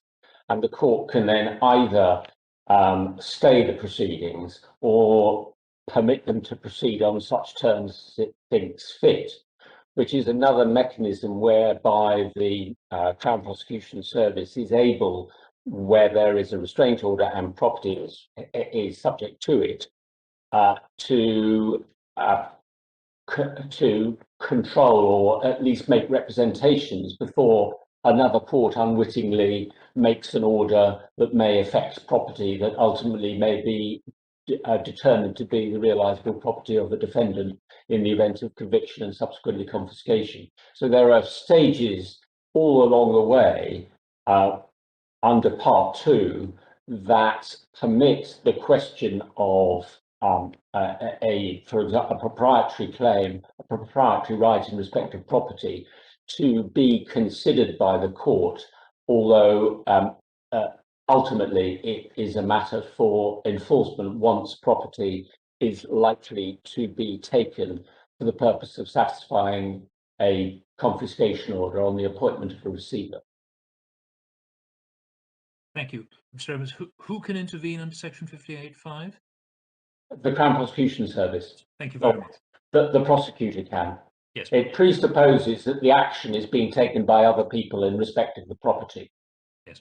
Thank you. And it commonly occurs, my lord, in for example, proceedings under the Matrimonial Causes Act, although it's not restricted to that.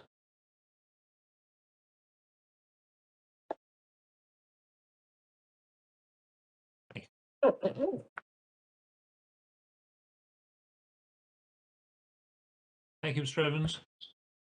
Mr. Ritchie, is there anything further that you wish to say?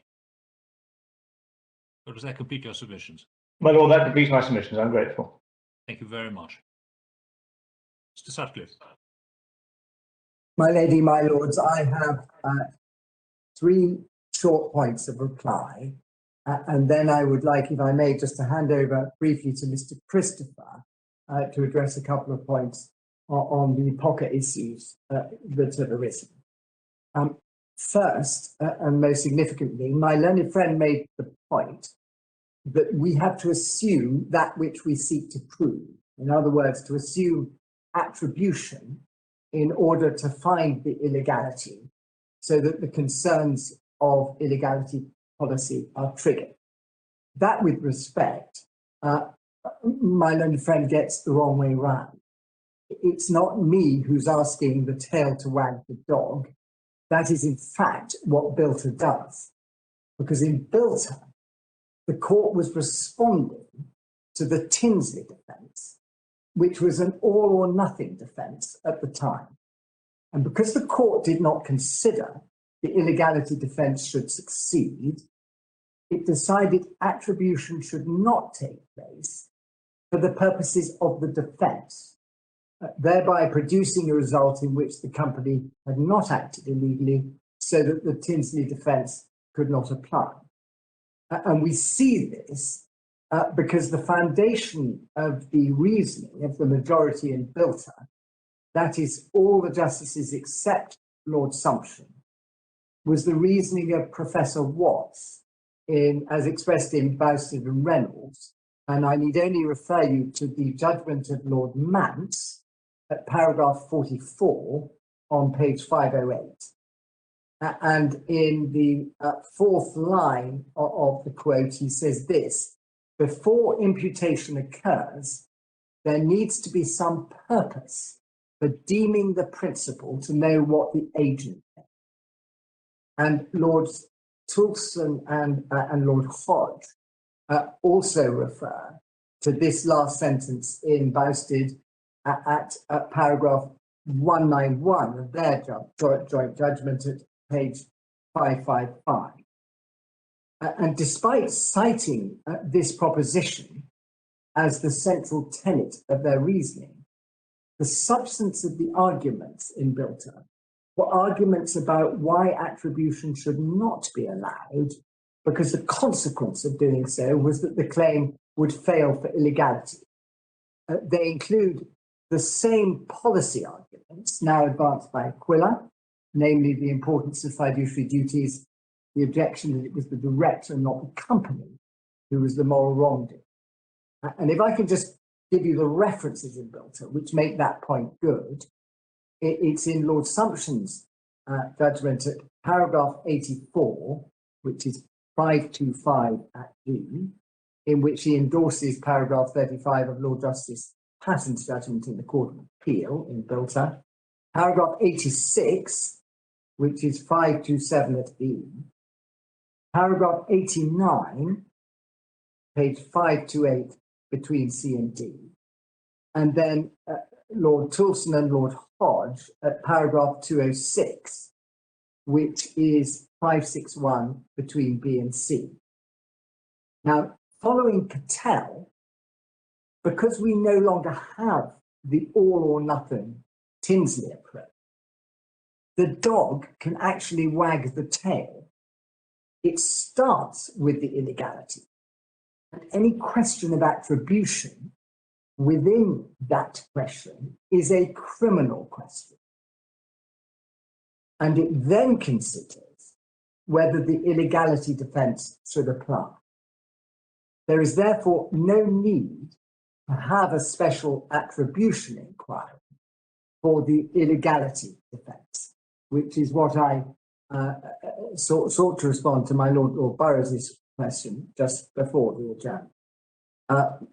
As I say, this is not to overrule Bilter. It is to apply Bilter against the fact that the illegality defence has changed from Tinsley to Patel. Now, my learned friend mentioned the case of Red Star, the Singapore Court of Appeal. As my lady and my lords may be aware, the Singapore courts have not followed Patel. Professor Ernest Lim, who's written about Red Star, points this out and specifically notes that Patel would have dealt with illegality policy issues, but without it, attribution may require to be followed by a further illegality policy inquiry. I won't take you to that now, but would direct you to the final paragraph of Professor Lim's article, which is at page 3261. The second short point I wish to make in reply concerns the deed of assignment, whether or not that is an act of money law. My Lord Stevens asked about why the deed of assignment would not have been a money laundering offence.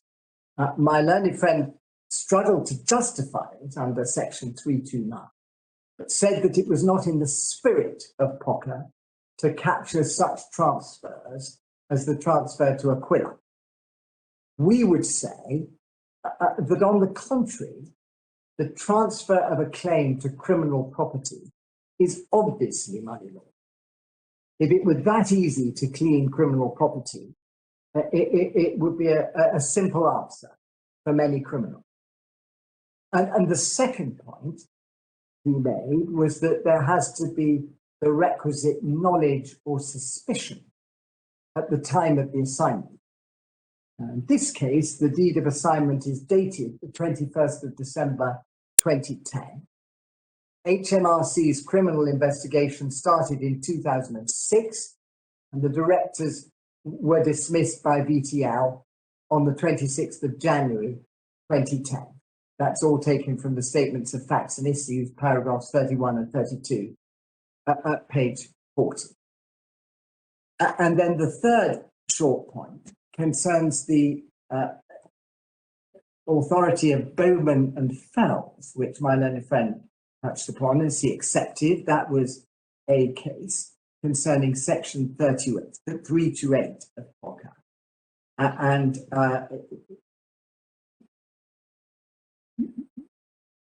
in his case, at paragraph 24, my learned friend suggested that the issue at the very centre of this appeal is whether section 328 applies to the ordinary conduct of legal proceedings at all.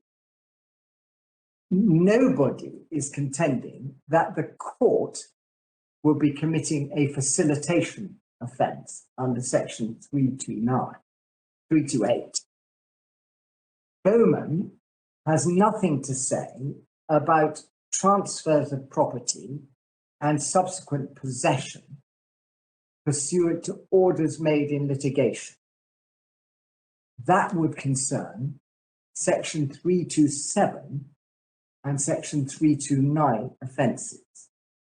If the parties know that the monies are criminal property and the court does not, there is no reason why the fact that they obtain an order for its transfer should assist either of them.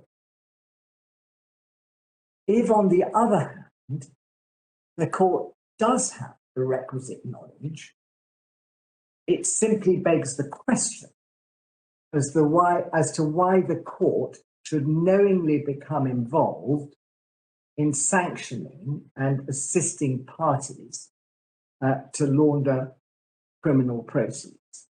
We say it obviously should not. My lady, my lords, those were the only three matters I wish to cover. If I could possibly ask you to listen to Mr. Christopher, just on, I think, the points that my lord raised just before the short adjournment, to which my learned friend responded.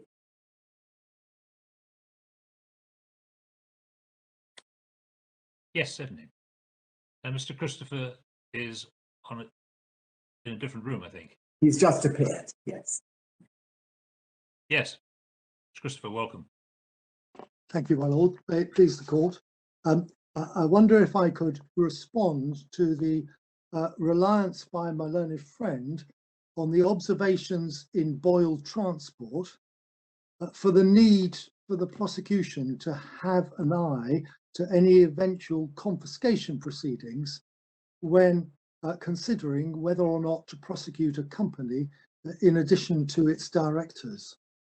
Because this plainly begs the question of whether if VTL had been prosecuted in addition to the directors, confiscation proceedings against VTL would have been successful.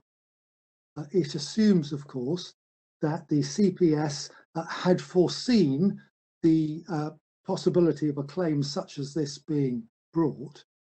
And also, if I may say so, they had foreseen the decision of this court in FHR in 2014, because the position was significantly different at the time the charging decisions were made under the previous law and indeed the Court of Appeal decision in FHR and the case of Lister and Stubbs. But if VTL had been prosecuted, inevitably it would have been convicted. But in confiscation proceedings, one would have had the counterintuitive situation of the CPS being the party to assert that there was a breach of fiduciary duty by the directors and a proprietary interest in the property held by the company.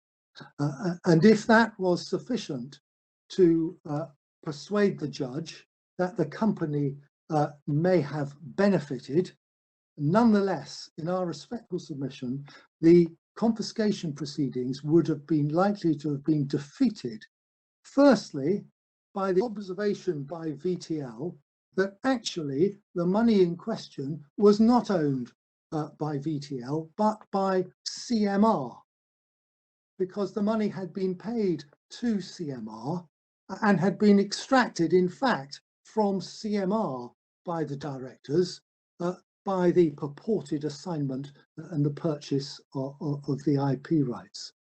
And Mr. Justice Mann grappled with this in his judgment at paragraph 42, which is at page 182 of the bundle.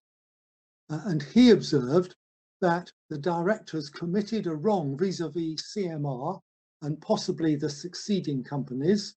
I interpose undoubtedly the succeeding companies with the subsequent assignments as well. Mr. Justice Mann went on to say, if those rights were sought to be enforced, they might well give rise to their own proprietary claims to the same money.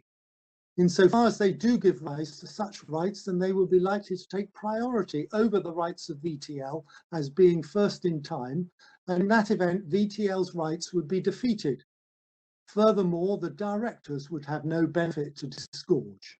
Thus, the claims of CMR and VTL could be reconciled. However, that does not itself impact on the result of this case, because CMR and the other companies have, I was told, been dissolved, and there was no evidence that claims were or will be asserted on behalf of those companies. The case before me was developed on the footing that they would not be asserted. But in this hypothesis in the Crown Court, the Crown Court judge dealing with confiscation proceedings is faced with VTL, who have not brought a claim, are not asserting a proprietary interest. That's being asserted by the CPS in order to try and establish benefit. So there is no difference between the position from the Crown Court judge's point of view of VTL and CMR. And so in those circumstances, the argument that actually VTL has not benefited because this property is really owned by CMR would inevitably have force. And so one would have to be prosecuting, once again, all of the individual companies, even though there would never be any prospect of a company like CMR actually pursuing the directors for the money. A second reason why a confiscation order, an application for a confiscation order against the VTL in those circumstances would not succeed is because it was an insolvent company. It would be being preserved merely to be prosecuted for a confiscation order to be made, but a confiscation order can only be made, however great the benefit is found to be, if there are realizable assets, and secured creditors would have a prior claim to the proceeds of any claim by VTL on its directors. And so once again, the Crown Court judge would be faced with a situation where he can make no confiscation order against VTL, even if he was satisfied that it had benefited, because there would be no realizable assets. So in those circumstances, in my respectful submission, it would be entirely right for the Crown Prosecution Service to take the view that there would be no public interest in prosecuting the company.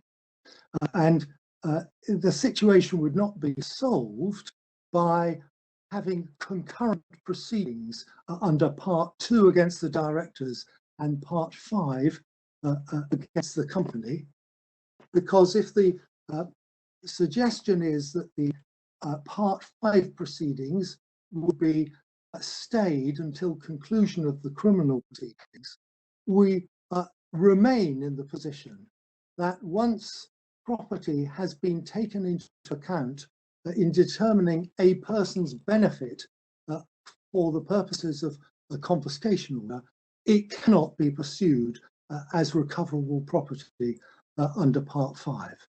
And the judge doesn't have any discretion in that regard when asking himself whether or not the directors have benefited. Undoubtedly, they have benefited in the £4.5 million, because, as has been submitted by both sides, benefit does not turn on ownership. A thief does not benefit in the money that he's stolen, and indeed he holds it, no doubt, on constructive trust for true owner from whom he stole it. But that fact doesn't prevent him having benefited for the purposes of Part 2, and indeed for the money, if it's still in his hands at the time of the confiscation order, being confiscated from him. But having concurrent proceedings alive against the company would not provide a solution, because once the confiscation stage has been reached, Part 5 proceedings are not available. Right. Lord Stevens first, and then Lord Sales. The two questions. First of all, I assumed that the civil proceedings would be stayed pending the outcome of the criminal, but I'm not certain whether that is necessarily so. And secondly, in any event, prior to a stay being imposed, the judge in case management powers could make sure that the company, VTL, actually brings definition to its position and says whether or not it wants to make a claim as a constructive trustee, as on a basis of a constructive trust. So you could bring clarity to the situation by compelling VTL to define its position.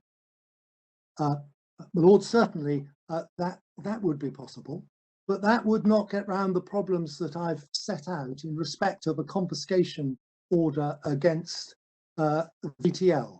It may be that in response to such clarity, if the company declared that it did intend to bring proceedings for a proprietary claim, that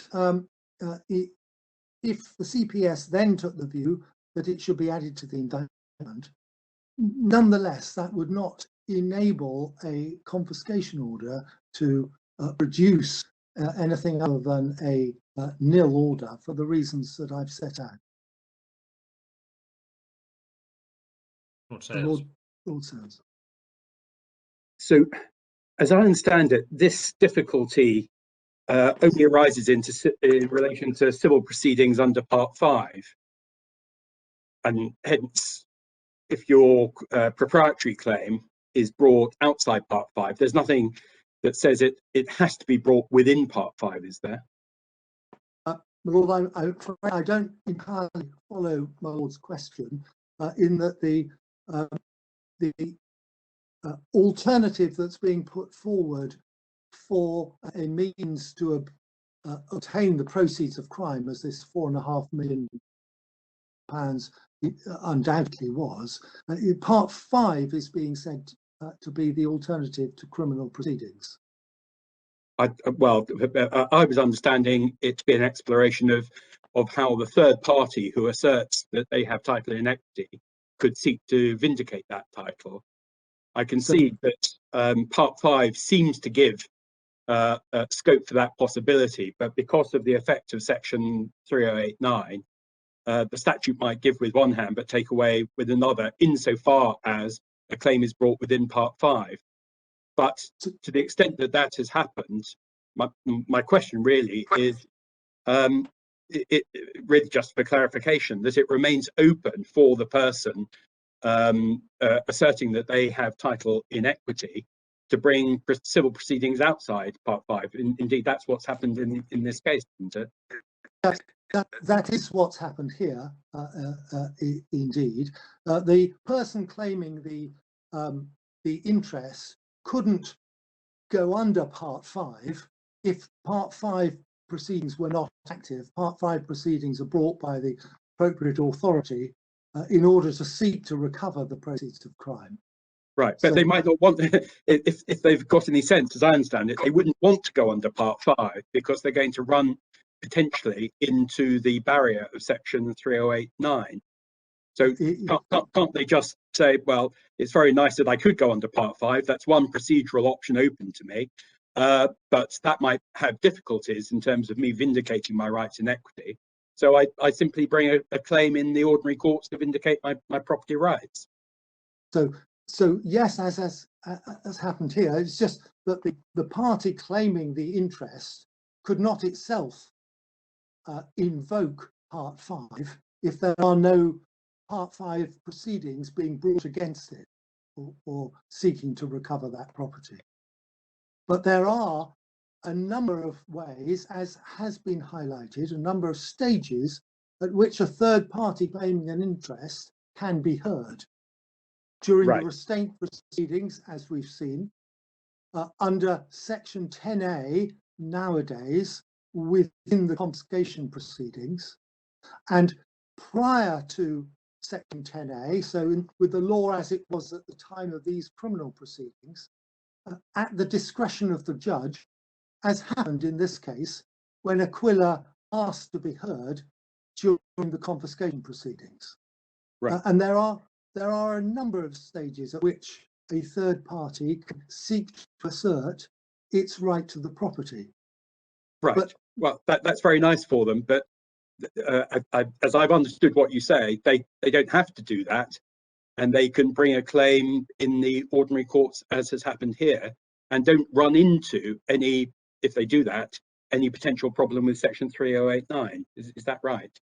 The 3089 problem is a problem for the state in seeking to obtain the property under the civil recovery provisions rather than under the criminal confiscation provisions of Part 2, because it's at page 1156 of the bundle.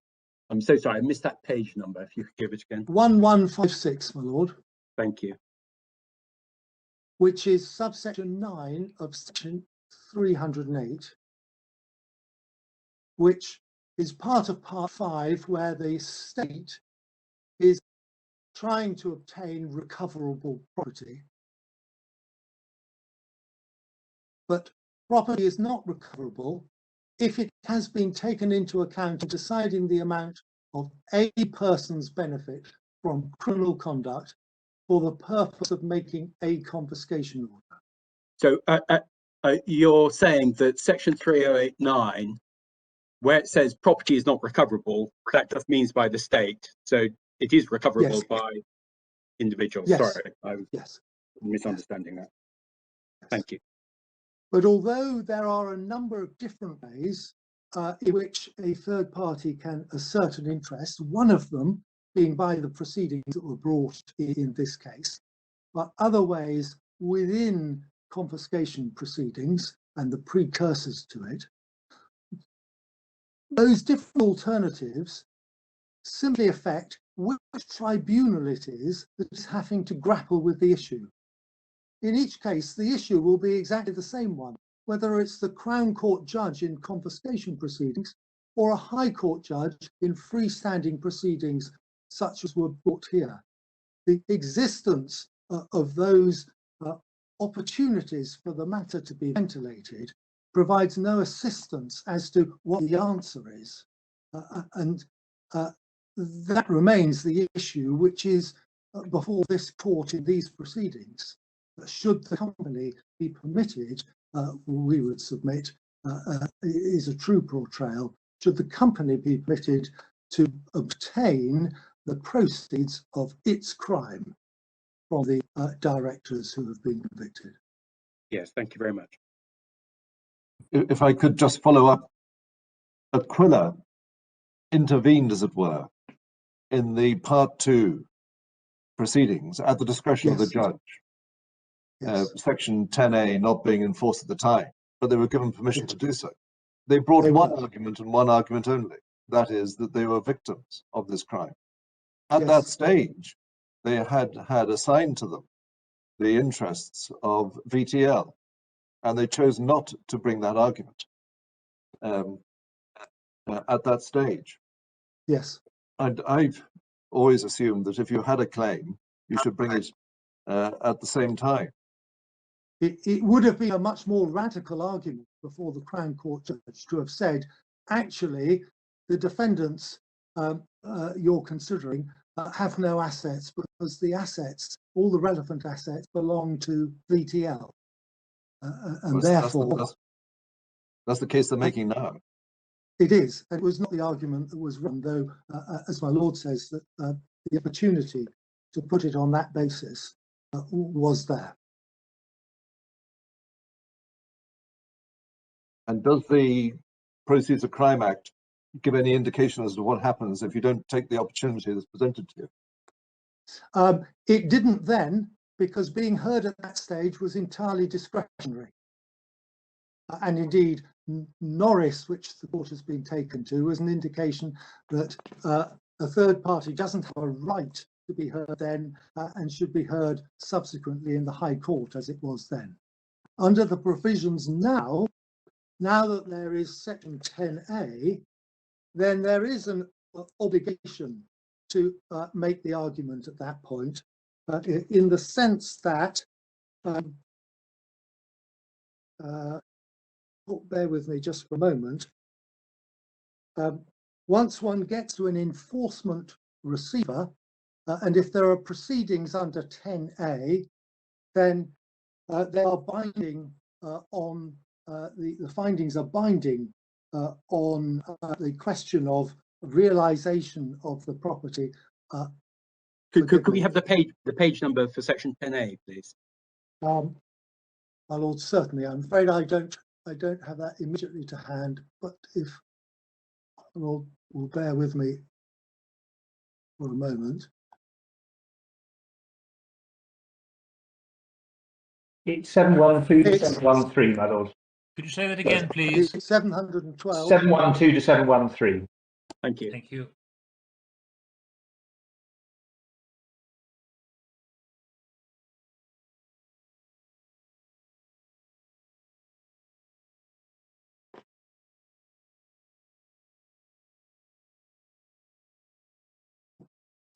And on this point, under subsection 3,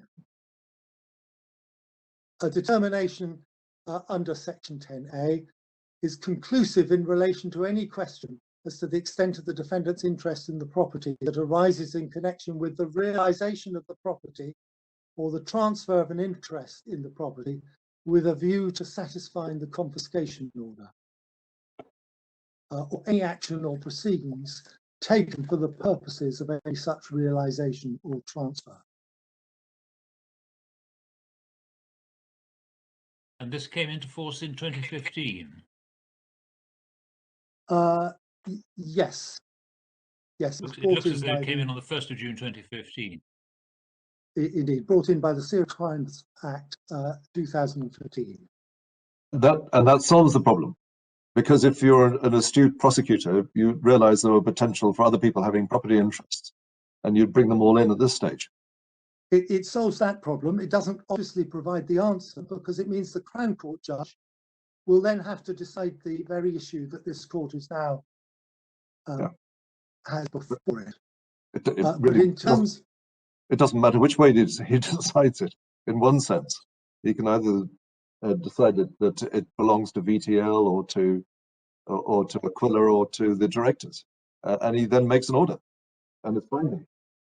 But the only order that he can make in terms of the confiscation or dealing with the proceeds of crime is a confiscation order against the defendants.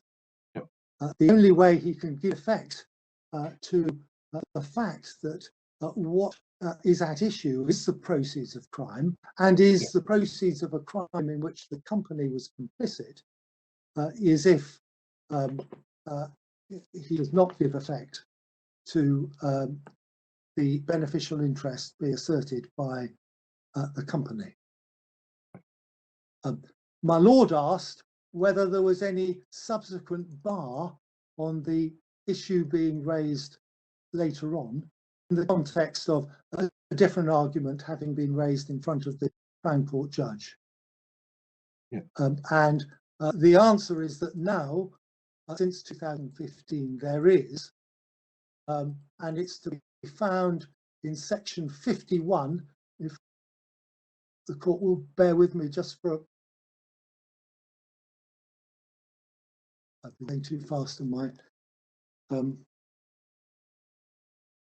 sorry, I can't provide the page number because my screen has frozen at page 814, and it's slightly after that to get to 824, 825. 824. It's section 51, which I'm after, the powers of the enforcement receivers. And in subsection 8, the court must not confer the power mentioned in subsection 2b or 2c in respect of the property. That's the power to take possession of the property and to manage or otherwise deal with it, or exercise the power conferred on it by subsection 6, which is to order a person to transfer property, unless it gives persons holding interest in the property a reasonable opportunity to make representations to it. But at 8b, those representations do not include representations that are inconsistent with a determination made under section 10a, unless the person wasn't given a reasonable opportunity to make them then, or there would be a serious risk of injustice.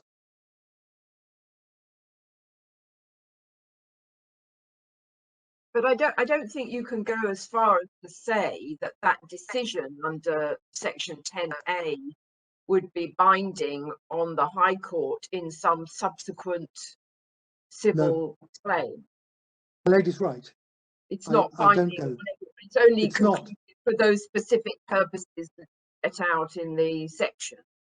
Absolutely, absolutely. So once again, one might still be in the situation of having two separate courts in two different jurisdictions grappling with exactly the same question.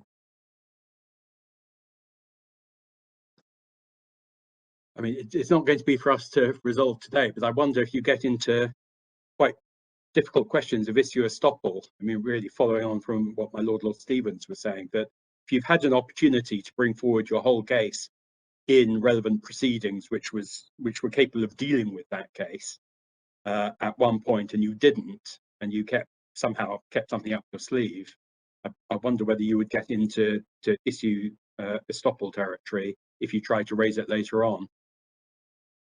Is there any learning on that?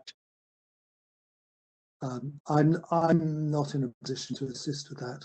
All right, let's not take up time on it since it's not our case and it's quite a difficult question, I think.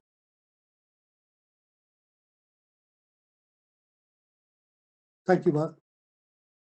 Thank you, Mr. Well, that was those are the points on which I sought to address the court, unless there are any other aspects on which I can assist. I don't think so. Thank you very much. Thank you, Mr. Christopher. Well, we're grateful to Mr. Sutcliffe, Mr. Christopher, Mr. Ritchie, Mr. Evans for their submissions. We're also grateful to those sitting metaphorically behind them or notionally just out of sight of the screen. Clearly, a lot of work has gone into the preparation of this appeal, and we're very grateful to everybody involved. We will take time to consider our decision, and we will hand down our judgments in due course. Thank you very much. The court is now adjourned.